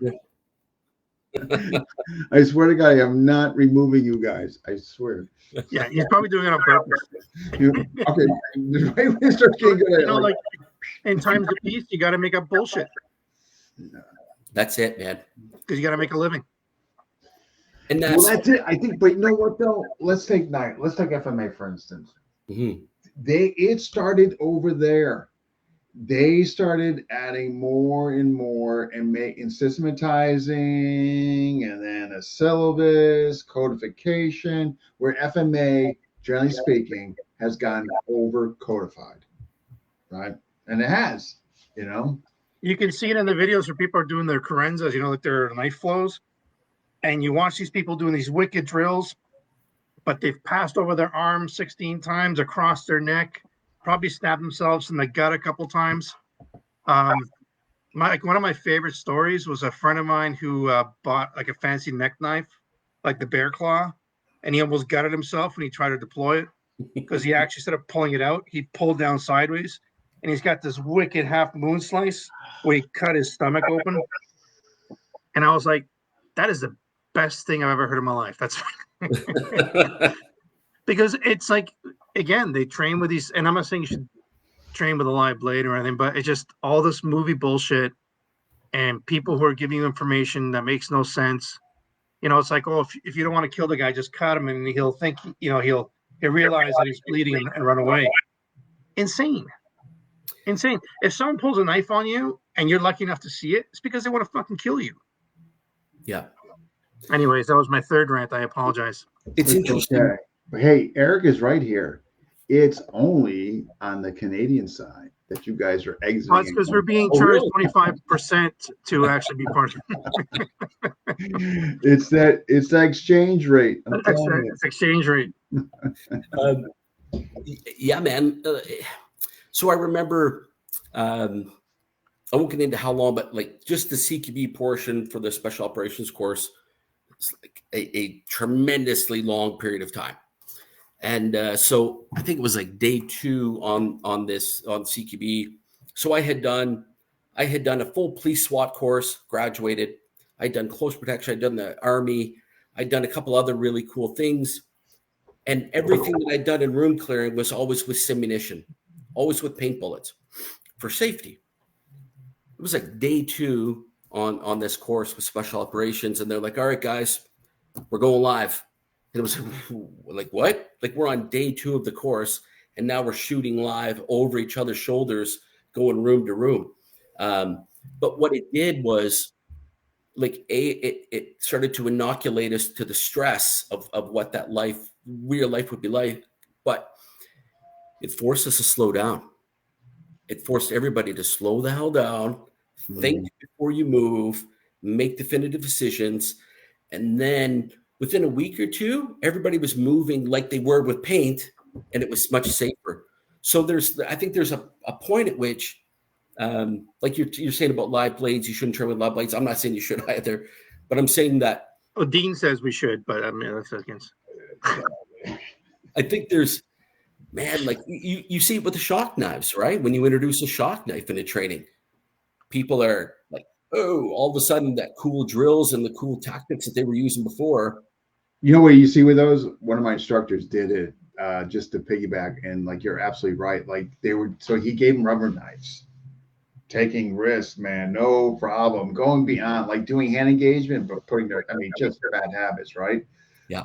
Went with I think maybe it was hardwood but definitely harder than the rubber. You know, kind of out here. Shock knives. They were freaking out. Can I tell you a really cool story? What I think is a funny story about shock knives? And again, I thought this was really funny. Maybe the person I was training with wasn't. But we had shock knives, ended up on the ground, and I'm like, his mask is metal. This thing scares me. So I put the blade on the top of the mask and pressed the button. Only you. The scream was just so beautiful. And folks, and there goes rated PG-13. I don't want to be associated with these guys. Oh, now we lost Dean. This is record breaking as far as in and outs. I don't know what to attribute it to. Anyway, so the guy was like screaming, and he started flailing around, just like it was like a fish, and so I stopped. Oh, there he goes again. I don't know it's got to be on his end. I swear, I don't know. Obviously, if it was my end, I'd be out, right? I mean, he's got to have a glitchy connection or something. How close are you to your blinds right now? It could be. I don't think the blinds are. They could be affecting him. I mean, and you're going. I don't know. It's something going on his end. Well, we got a crazy storm up here, right? Like it's like insane. Oh, really? You guys are getting hammered? Yeah. Yeah, I'm definitely. It's All right, it took me 45 minutes. Okay, there we go. So, anyways, I'll just finish the story real quick before Adam goes again. So the guy rips off his mask, and he's like just like pale and everything else. I'm like, what happened? He goes, well, we're fighting, and then all of a sudden there was like a lightning storm inside my back. That is so cruel, unusual. I cannot, and I'm not even surprised that you did that. But I It was one of those things just kind of popped in my head. I was like, these things are metal. I think we need to create a lightning show and right in front of his face. Because those things are a taser, right? It's an actual taser, and I flip and hate those things. Yeah, but you were saying about like when you're putting people under stress. Even when I had my apprentices, like when I was in the trades, the way I stress them out wasn't by yelling at them. I would just stand beside them, and and then you could see them like freaking out. I remember when I first started like training in firearms, when my instructor was beside me, it was like, oh my God, it was taking me like 15 minutes to do like, just shoot 10, 22 rounds. Yep. And it wasn't until like the guy like came up to me, he goes, what is your problem? Like, like just relax. I was like, oh, okay, sir. So like what a really cool story for me is so I'm new, I'm in the special operations course, and there's this older guy. So on the whole shooting package, you have at least one instructor with you beside you. So student, instructor, he's there all day. And it's like I was saying earlier on Monday that it's very simplistic, man. Like there's not a lot of crazy weapons drills. It's like 3 basic weapons drills for carbine, 3 for pistol. They're very similar, and you just rep them over and over and over for over a month.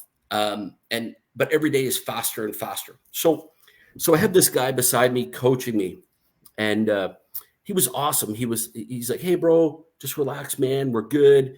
And he encouraged me. I made lots of mistakes, and he helped me, but he encouraged. And like he was using his first name, and he was just super chill. And so I kind of almost looked at him like a friend, but still with reverence. And then when I finally got back to the unit a couple of months later, they had a bit of a town hall meeting in the mess.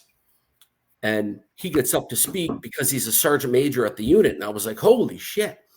So afterwards, he saw that I was surprised. I was in the crowd. He saw I was surprised, and he gave me a wink. And then afterwards, we chatted, and I said, sir, I had no idea you were a sergeant major. And he goes, why would you need to know that, man?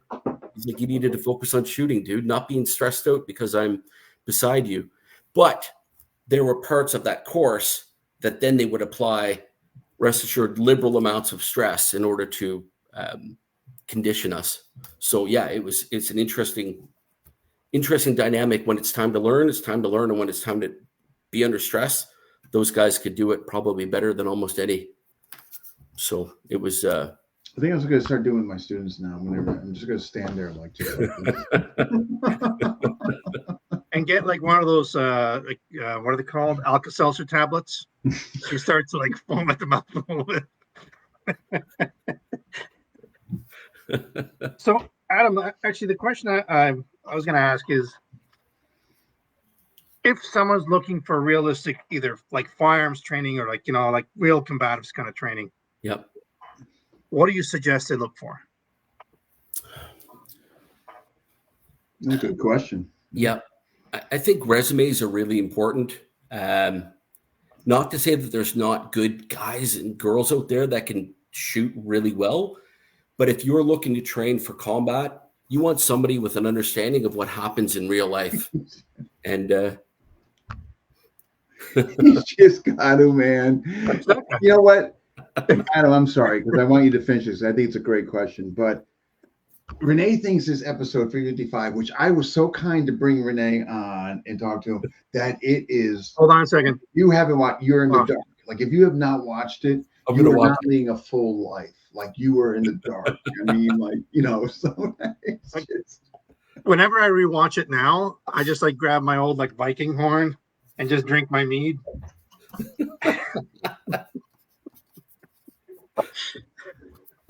Sorry, go ahead. Yeah, no, brother. I think you definitely need to look into.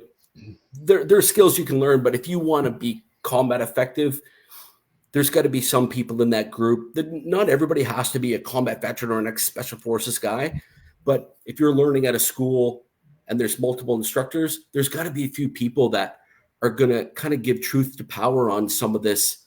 Like it's great that you did this course and you were taught by guys who've never been in combat and never shot. And you're going to hear arguments saying you don't need to be. I'm not going to say you have to be, but I will say that I definitively learned less is more. And man, the first time I put sights on somebody, like all of my brain power just went to trying to line my sights up, keep my breathing down, and squeeze the trigger. And then that person didn't fall down. And then all of a sudden, everything started to short circuit in my brain, right? Like, what is happening? And so that's kind of the nucleus for all the training that I've done since and delivered is I know that in combat, every ounce of brain power that you have is being focused on a very finite thing, and that's the threat. So if you're worrying about fancy drills and flows and all this other stuff, like it's either going to be a distraction and take away your focus, or it's just you're not going to be able to do it. And then what happens when that gun doesn't work? Yeah. Because that fancy drill that works sometimes doesn't. I'm always worried about when I hear an instructor say, "This is how you finish him," or "This is how you this is how you're this is how you finish a guy. He'll never get back up." And from a stick fighting scenario, I remember one time I was in Montreal and I was fighting. We're getting ready for a gathering, and I remember I hit a guy with a stick across the jawline. I saw the stick snap, and you can see in the video my shoulders drop, like relax, waiting for him to fall over. And then he proceeded to beat the fucking brakes off my body. And I was like, okay, next time it's not going to happen. Next time I'll follow up until I feel that, I can get back out of there, right? And part of part of the things I really hate nowadays is that everything they teach is an absolute instead of this is a good start. And again, I watch a lot of like messed up videos sometimes, but I remember one time I saw this like SWAT team going into a cartel house, and the guy at point puts like 3 or 4 rounds into the guy who's running by, and then everybody who runs by is like pumping a couple more rounds into him because they're like, we don't know, right? So yeah, I did. So maybe about 6 months ago, somebody reached out to me. They were filming a movie, a war movie, and asked me to be a consultant. So the director, it was a really cool guy. The director was also the writer of this, and he took 12 years it took to bring this film to bring this film to fruition. And so one of the first calls we have, he just says, I want to capture in the film what it's like in combat. And I was like, dude, like, I don't know how to articulate it. And he says, what do you mean? I said, you're overwhelmed and you're confused, but then you have this really singular focus. Like everything else is irrelevant. But I said, like the first time that I was in a real life and death situation, we were way in the middle of nowhere in a forward operating base in Afghanistan. And the guys, we were with an American unit, and we were kind of supporting them, bolstering them a little bit. And they said, listen, we always get attacked at nighttime or right as the sun comes down. We don't normally get attacked after dark. So you can kind of stand down. So sun goes down. We climb into, it was funny. So they had a little gym and a tent. And then the rest of those guys lived in a couple little tents. And like they were living austere, man, like piss tubes. They had plywood with holes in it for shitters. And they're just like 4 dudes in the morning sitting side by side, just having a conversation, dropping a deuce. Like it was, but so we're there, and most of my team starts to gear down, and all of a sudden all hell breaks loose. Like we're being attacked. So we got attacked by 400 Taliban. And we were a very small fob, maybe 600 square meters, 40 of us. And like there was hundreds of fighters. dude, like there was mortars coming in, there was machine guns coming in, and like it was like this surreal, weird experience. There was a guy outside of the tent. He's screaming, "They're in the wire! They're in the wire!" But no Afghans were in the wire. Like he was seeing shadows, and he was so overwhelmed that he thought. And then he's squeezing rounds off, and it was cutting the inside of the HESCO. I was like, holy shit. And I was with a chief warrant officer, an infantry chief warrant officer with 30 some years in the Army. And he pops up, and our tent's getting rocked because we're getting mortared. And he pops up, and instead of putting his body armor on with his mags, he puts his go bag on, like a backpack full of all this shit. He puts his go bag on, but on reverse. And he's looking at me, and he's got his helmet on. And I'm like, "Sir, you got your go bag on?" He's like, "I'm good to go." And I was like, "Sir, your go bag." And he's like, "I'm good to go." And I was like, I don't have time to fucking babysit this guy. Yeah. I'm going to an OP, a little dugout, to get some trigger time, right? And to support those guys out of there. But and then he ran out of the tent and probably turned around and ran back because everything was spilling everywhere. Like it's the fog of war is real. Like it's not a term. It's real. And for whatever reason, when those things happen, like everything kind of slows down for me, and I become. Anyway, for me, it was a different experience. But what I saw around me was utter chaos and people interpreting things completely differently. So that's the kind of the lens that I use now for when I watch these shooting instructors teaching things. Like, guys are never going to pull that off in real life, whether they're cops or whether they're overseas, right? Keep it simple. They're going to be so overwhelmed, especially the first time. One of my favorite things to watch recently is watching people shoot themselves while trying to pull out their concealed, and in a drill situation. Never mind being shot at. Yeah, man. Even as I was watching, it was some podcast where a guy put his hand in his pocket and he didn't realize his pistol was in there, or he forgot, and he grazed the trigger and he shot himself in the leg. Or like that FBI guy who shot himself in the foot or in the thigh. Yep. That trick shooter, same thing. He was like, he had a target right in front of him, and he shot himself in the thigh. It just like, these are really dangerous places to get shot in the first place.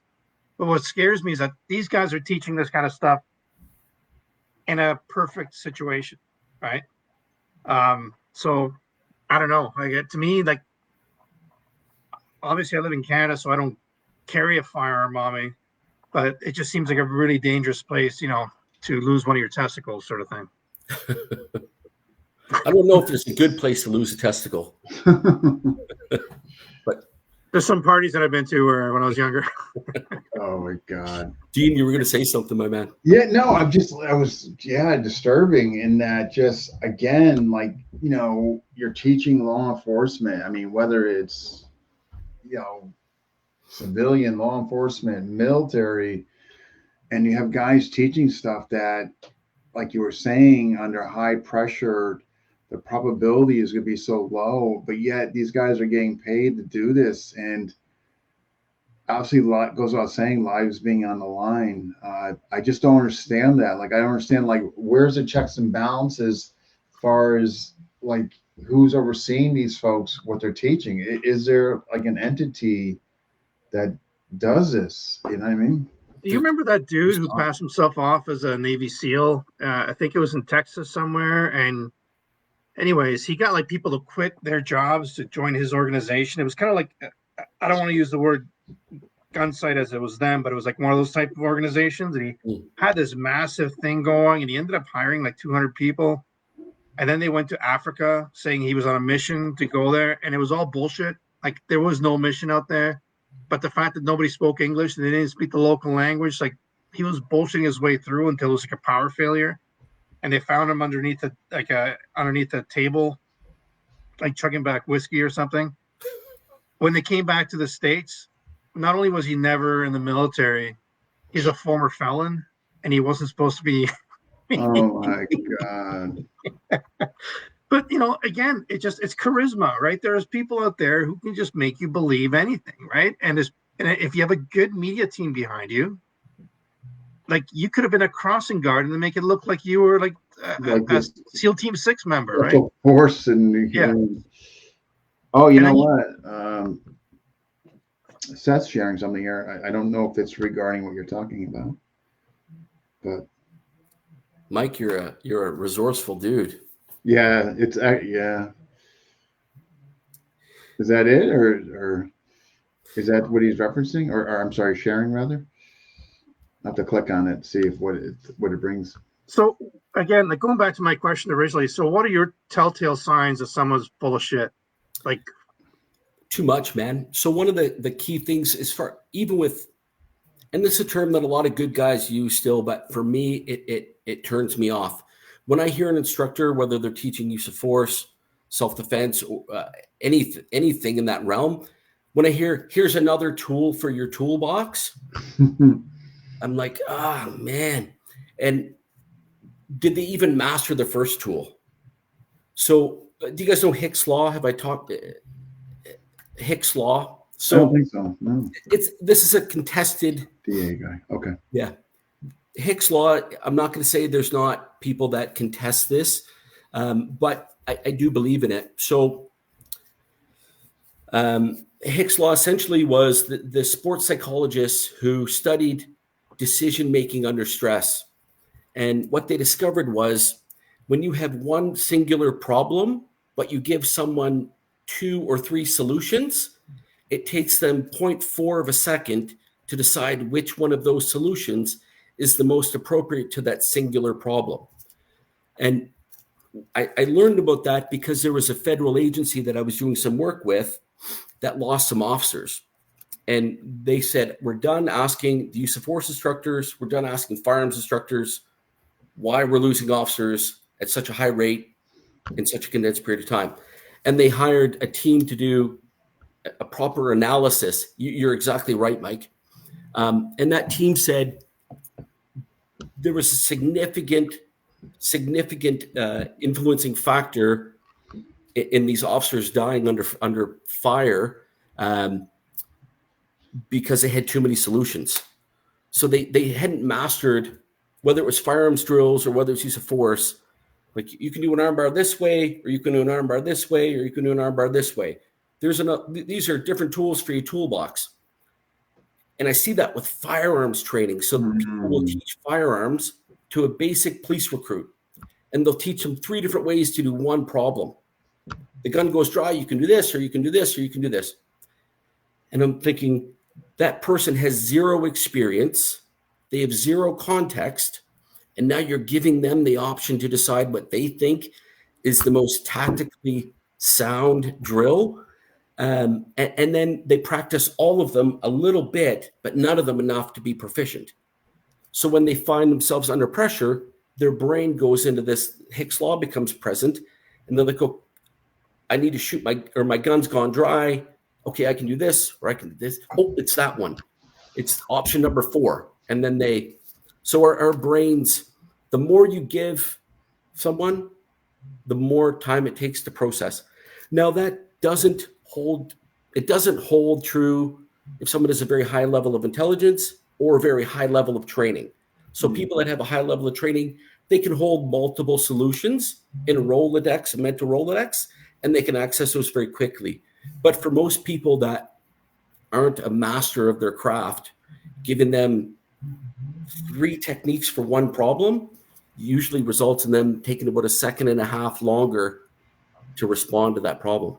Well, you said like a rookie, for instance, like just goes have a job, and here you are trying to, basically just make yourself look good by, and you can do this and you can do that, and then yeah. It's like when people start talking about this caliber is better for this and this caliber is better than that. And Adam on Monday was basically talking about how a guy with a 22 kept a SWAT team at bay, right? Absolutely, man. Yeah, dude. Yep. And it's like, I remember I was in LA talking to a couple of cops, and one guy was like making fun of the other guys, like, hey, you have a 9mm and this 45 will do this. And the guy with a 9mm, like he's a Marine that I was speaking to, he's like, I don't have to worry about the caliber because I just pulled the trigger more than once. Yeah, it's right. We do.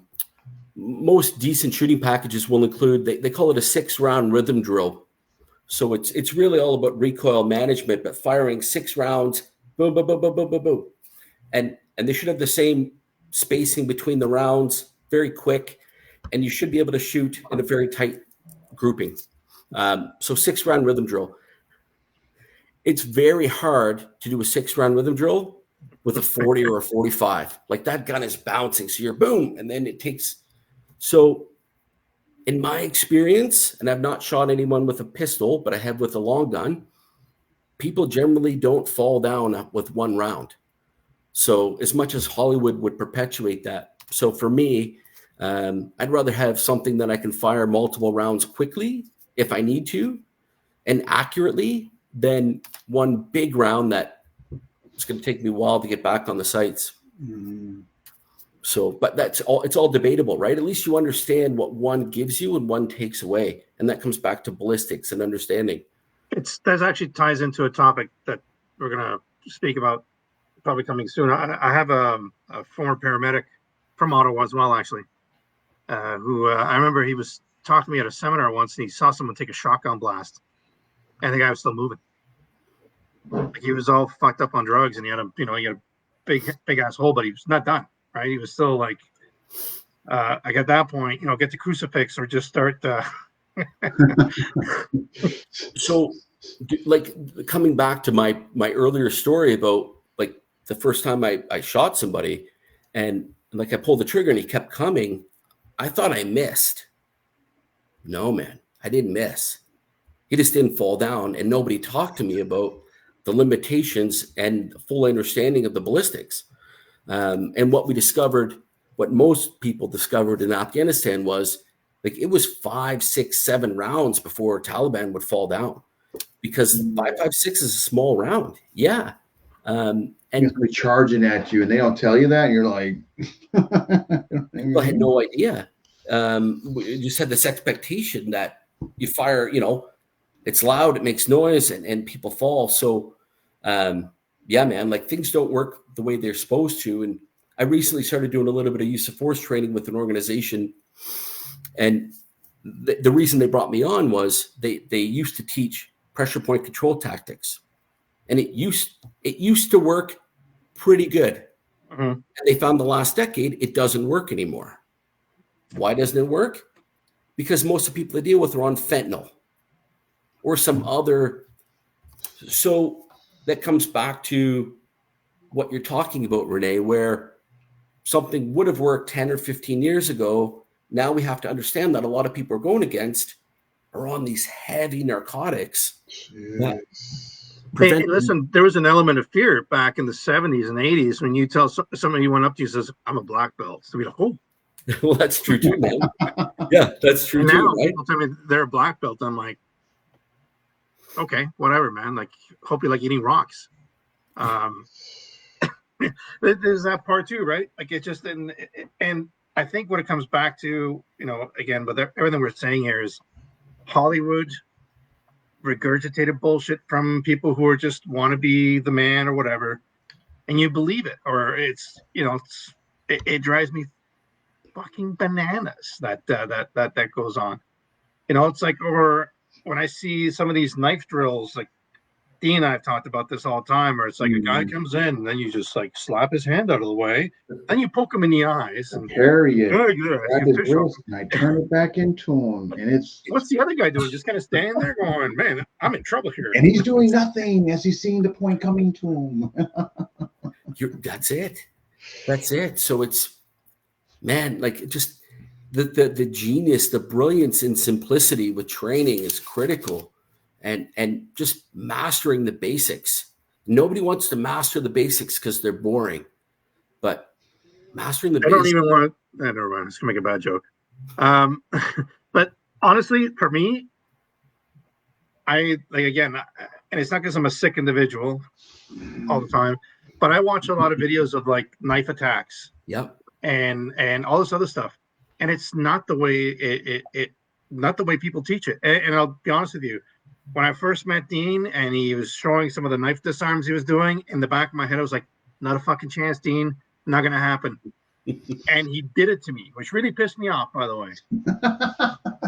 But he did it. So it is possible, and it is absolutely possible if you train it properly and you're taught properly. Yeah. You know, when Dean was teaching me, it wasn't like, well, Renee, I'm never going to get cut and you're never going to hit me, and prepare yourself, right? And if you're lucky, I'll give you a certificate. No, I had to get my lumps, right? And trust me, I tried hitting him back and doing stuff. And, but you know, the one thing that really worked about the stuff that Dean was teaching, it was aggressive and violent. And I think, to me, that is like a key when it comes to a lot of this stuff, right? Most of the planning for real kinetic operations overseas, in the first sentence, it says this will be carried out with speed and aggression. This will be carried out with speed and aggression. And that's really the secret to like a lot of the special ops is mastering the fundamentals, managing your own emotions and stress, and then that speed and aggression, man. So Dean, bang on, dude, bang on. Yeah, it's just, but you know, like, you know, just to further perpetuate what Renee was saying, I mean, this did not happen overnight, and I wasn't hitting success like all the time, and still, I mean, it's failure induced, it's stress induced, I mean, 25 years of just, I mean, it's, you know. Yeah, but you're honest about it. Yeah, absolutely. I still, you're honest about it. It's like, I had to work. I had to put the work in this to make it work. It's not hey guys, check this out. If I wiggle my foot on my left and the guy looks down, I can take his belt off and choke him with it. You know, it's like, you know, what the fuck? What are you talking about? And it's the same thing, you know, like Adam, like the stuff that you do has to be trained, and it has to be to the point where you don't even think about it when you do it. Like there are things you can teach people to you know. And I'll go back to a friend of mine, an Eastern European friend of mine. When he moved to Canada, we're walking down the street where he grew up. It was very, very different. You know, it was, we were walking across the street, sees a couple guys walking towards us, grabs a rock, puts it in his pocket, and he's like, he was going to bash someone's head. That's where his mind went, right? That's the way he thought. That's the way he was trained. And I was like, to me, that's realistic, right? And yeah, it's just, and he perceived everybody as a threat. Like everybody was a threat to him for a while. Like he had to like really kind of like calm down a little bit. But you know, I know someone who got assaulted in a parking lot where she saw someone walking towards her, and the guy was wearing a suit. She was like, "Oh, guy's wearing a suit," and she got knuckle dusted. You know, it's like, to me, I'm a bit of a paranoid person when it comes to stuff like that. I don't like having people too close, especially, you know, when in places not really supposed to be. But again, that has to be the mentality of fighting has to be taught, not just the physical part of it as well, right? That win-win mentality. I'm going to, if I'm going into this, I'm going to win. Yeah. I'm going home. Yeah. Right, man. So what other things would you like if you're talking to somebody who's somewhere in another country, like if they want to look for a place that they need to train? Obviously you have your online academy as well, which is something we haven't touched on yet. Which you want to talk a little bit about that before we move forward? Sure. So we're launching probably in the next 2 months. So I have the email up now. It's Adam at centerlinetactical.com, center with ER, the US spelling. It's exactly what we're talking about, man. Just very simplistic. So we have one video that's stand up, and it's some of the things that I learned in my career with some of those specialty schools and some of the specialty training. And then a lot of the mindset, like we keep it very simple, very reactive. And then it's all about planning and finding an out. So we're going to do this technique that's enabling us to get out of this situation and get away. Because there's so many variables out there that you can't tell someone, like, man, I trained all over, and they spent a lot of money sending me to different camps and fight camps, and there's no magic formula. There's no, and this will finish him. It doesn't happen like we're talking about, right? If you touch a guy behind the ear and squeeze his nose. So it's very simplistic, quick, fast, aggressive, and proportionate. So that's the other piece as well. You talked about that earlier, man, with the blade. But I talk to guys carry, like a lot of my buddies carry a folder all the time, right? I mean, what are you using for self-defense, bro? Like, so you go to the ATM, you pull $40 out, dude says, give me your $40, and you stab him in the guts and kill him. When the police come, what are you going to be like? They wanted my $40. I'm telling you, man. You're the one's going away. That's it. Yeah. So unless you tell the cops that you're the one that robbed him for the $40, especially in Canada. I want to get your website. I don't want that $40, man. Adam, give me your website because I'm going to post it in the comment section. Thank you, man. It's centerlinetactical.com. Easy enough. Centerlinetactical.com. Okay. Yes, sir. ER, not RE. And the concept with that is one that you guys are very familiar with. I really teach everything we do. I'm trying to teach them proxemics. So you're not standing there knowing there's about to be an assault that occurs. You're out of the distance and you're off of center line. So being aware of their center line, being on one side or the other, and understanding how that changes the environment to your advantage. So it's a self-defense program, but it's more or less an awareness program. So one module, mostly I'd lead it. It's all from special operations things that I learned, and then years of martial arts experience. The second module, we call it Ground Zero, and that's myself and my buddy Andrew, who's he's been a 20-year black belt, and he still competes. He just got silver in Tokyo for BJJ. So kind of combining the stuff that I had learned previously with his in a program that understanding the ground is not where you want to be and on the street. But there are times where you may go to the ground. So how do you control that situation and find an exit, get up and get away? And that's, it's funny that you say that because it's so, like, I know quite a few black belts, like BJJ black belts, that will swear never to go to the ground. And if someone's got a blade, do not take them to the ground. Oh, dude. And then there's other guys who are like, no, man, take them to the ground. Thank you, Dean. Did I get it correct, Adam? Just so if I had to redo it. Centerline Tactical. Yes, sir.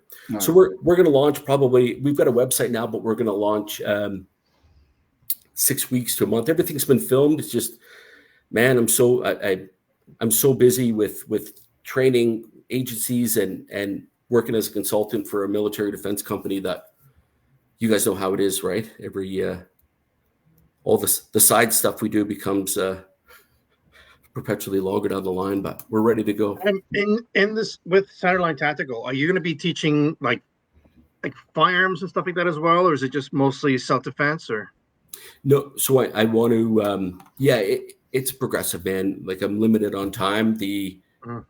I launched this years ago in the States, a similar program. So it had a fight program, not nearly as refined. And then I had a shooting program and we did really well. So I'm now relaunching that system with all the things I've learned in the last 5 years. And so we're going to start with a stand-up ground. I want some edge weapon stuff in there as well. And then we're going to have a concise firearms that's not just going to teach shooting, but if you're being shot at, where do you go? What do you do? So I'm going to bring things like walls to the gun range, bricks to the gun range, and we're going to shoot it. And you're going to see how many rounds. So you think you're safe standing behind that wall. How long are you safe for? I think that's part of that understanding ballistics is understanding cover and concealment. So anyway, that's future discussions, man. pretty excited. I just want to get some good info out to the world and start. We should bring you back when that gets launched. We can bring you back on and just see, how's it going, et cetera, et cetera. Honestly, Thank you. That's so important. Again, just speaking, because I've spoken to you on more than one occasion, obviously, and other people who shoot, and it's like separating Hollywood from reality. The car door is not going to save you. The plaster wall is not going to save you. I remember seeing a video from like the 70s where there was cops and they had balloons behind the car and they were shooting at the ground. So they're skipping the rounds up to hit the balloons behind the car. Like, that's some really cool stuff. That's not Hollywood, right? That's like, that's reality. I think that's what's missing in today.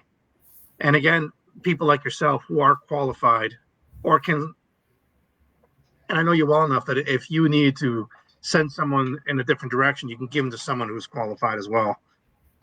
That's what's missing, and that's why like people like you, like that, I love chatting with you because this is like super cool for me. Thank you. Dean doesn't like it. He's hiding his face. I'm not sure what's going on. I'm caught in between. I don't know where to go. No, Renee can absolutely tell you that. If you ever like on the knife grappling and all that, I just finished my whole thing under Blade Tech. Renee can tell you. Half guard, you're in their guard, they're in your guard. It's monitoring hands, man, and it's not easy, man. I think there's some cool maybe collaboration we can do down the road, man. I think us three. I think that would be really neat. Like Renee, with the headbutts, with a headbutt. Yeah, and the headbutt to the chest. It was Adam. It was an accidental headbutt. It was just a completely accidental headbutt. It was 1 o'clock in the morning. It was in my basement. I was tired. I tripped.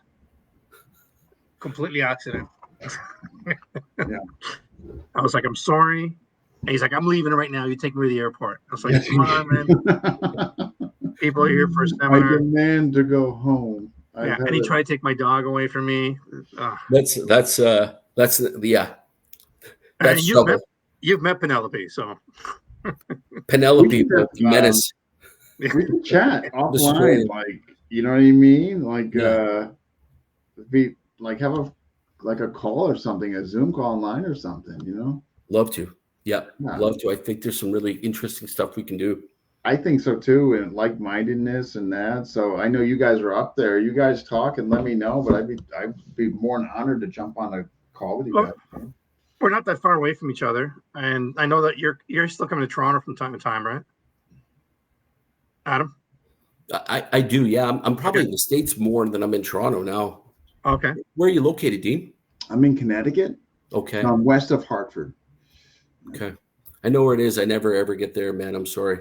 No. But I mean, I due to go to Toronto again for this, so I could just be easy for me to go up there since you guys are up there. So. Yeah. Let's take this offline. This is some interesting stuff. Yeah, maybe when we'll get kicked off, or Dean won't press the button. Well, yeah, I got that eject button. Yeah. Just before we make something really, like monumental, we're going to say something really cool. It's like, oops. I gotta be honest, man. Like, I don't like being in front of the camera. And when Renee first called me about this, like, I was going to do it because he's my buddy. But I had a lot of fun with you guys. You want to do this, especially when you get your thing going, like, so folks can kind of see, you know what I mean? So I would, like the format for us, Adam, is like, we just want to have a chat. Yeah. Right. And again, just like everybody who is listening, like, all the opinions that we share are literally our own opinions, right? Like, it's not what we're saying is the gospel. Exactly. But for me, it's documenting and just having a conversation like friends, instead of sitting there going, well, Adam, what do you have for breakfast in the morning? Did you watch the Grammys? Like, fuck up. Who cares? Let's just talk about what we're doing. Yeah. Get some people who want to ask some questions, and that's it. And just so you know, I'm the nice one. So I've yet to hear Dean swear once. I don't know how much whiskey I need to put in him for. no. You know what it is all those years doing FMA. It's good. Like I wanted to come across professional and not be kind of shock jock. You know what I mean? But then when I got sick of the FMA, I'm like, okay, you know what? I'm going to do something with Renee. Renee's going to be Renee. But you know what? It'll be a nice compare and contrast. I don't care, you know, and so. I've only lost my temper once. Yes. But then again, it's only been 5. It's so, only been like, 5. you know what I mean? Like, imagine if I was like, you know, if we had the same person, it wouldn't be as exciting, you know what I mean? But the contrast and, you know, personalities in it. And so I think it works. Yeah. So. Yeah. It's good vibe, man. And I'm horrible. But I feel that there's never a bad time for humor. Lots of people disagree with me. So I like the mix, man. Yep. Yeah. I think we got something, and people love that we're doing something together. Everybody's like, you guys are, you know, there's such a nice energy between you two and all that. So yeah, we get nothing but good feedback, you know. Good questions. So like I did get Ryan and Mike. Mike said money, yeah. I just got a private message about my beard because normally it's not like this.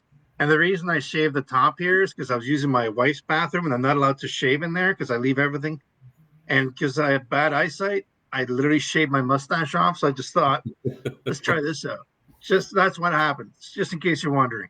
Normally it's, you know, it's a goatee and stuff. But so those who were curious, Renee has just explained it. No, there's somebody actually sent me a message saying, why am I giving a tribute to anybody with my beard? And I said, no. My gosh. Hey guys, I'm being called by the missus, so I gotta run. But hey, seriously, let's I would love, you guys let me know when to jump on a call, man. I think that'd be really neat, you know. Sounds good. I'll fly up to Toronto and we'll do something, right? You know? That'd be phenomenal. Yeah, guys, thank you. Adam, before we go, do you have any seminars or anything coming up anywhere? No, brother. I'm I'm literally on the next week. I'm in DC. I'm back for a day. Then I'm in Virginia, and then I'm going to the UK. So I'm okay, wicked busy. But no, I don't. Thanks for asking, though. I appreciate the. But yeah, let's stay in touch and definitely bring you back on when you get your up and going, just so folks can see it. You know what I mean? Yeah, we can so, bring clips on. It'll give me a chance to work on my backdrop a little bit too. So. and the mustache. I'll be back.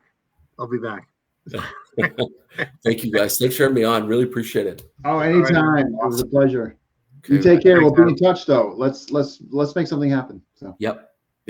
Absolutely. Please. All right. Cheers, guys. Later. And that wraps up Martial Myth number 5. Who is next? Who is next? I tell you what, I can tell you who might be next. And that could be, we could get Women's Self-Defense, get Lori on. We could go that route. We could get Darcy on. We could get Training Goals with Badger on. I mean, we could get whoever, you know, the only thing it might be nice, maybe like folks see we get a female on. I don't know. Or whatever you think, you know. Yeah, I think you know, we have a couple of really good ideas. Like, and I guess we can just even chat about them real quick. I know you got to go. No, but I got because I allotted once we got them like a couple more minutes. Yeah. Okay. You know, we talked about having some the paramedic that is going to come on, who's also a martial artist, but he was in the field for a very long time. Seminars and camps. Yeah. There's we've had an idea of getting multiple people, like maybe 10-minute segments, so they can talk about what they're doing and what's going on.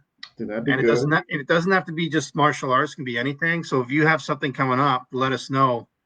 And also, if there's any particular topics you want to talk about, like I'm talking to a pro boxer as well right now, which I think it would be kind of a cool idea. Like there's all kinds of stuff like that.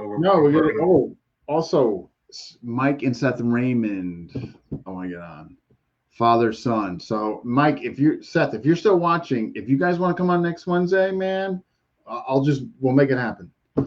So talk to Dad and let us know. But if they can't come on, maybe get Lori on with the women's self-defense. Sure. Okay. All right. So I'm going to wait to hear back from you, Seth. Talk to Dad. If you can come on next Wednesday, 7 o'clock, we'll make it happen. Awesome. So this was I'll talk to my dad. Please do, and let me know, because otherwise I'll just go down the list. No harm, no foul. But it would be great to get you two on, though. Yeah. So also, I'll be in touch with you, obviously. Yes. And I don't care what they say. I think Stevie Ray Vaughan's a better guitarist than Hendrix. I'm not going to argue, but yeah. Oh, just to close out, folks, I just want to mention this. I had to say something. Come on. I know. But awesome. Hey, great guest. Thank you, and I'll be in touch. Awesome. Take it easy, guys. Thank you. Thank you, everybody, for watching.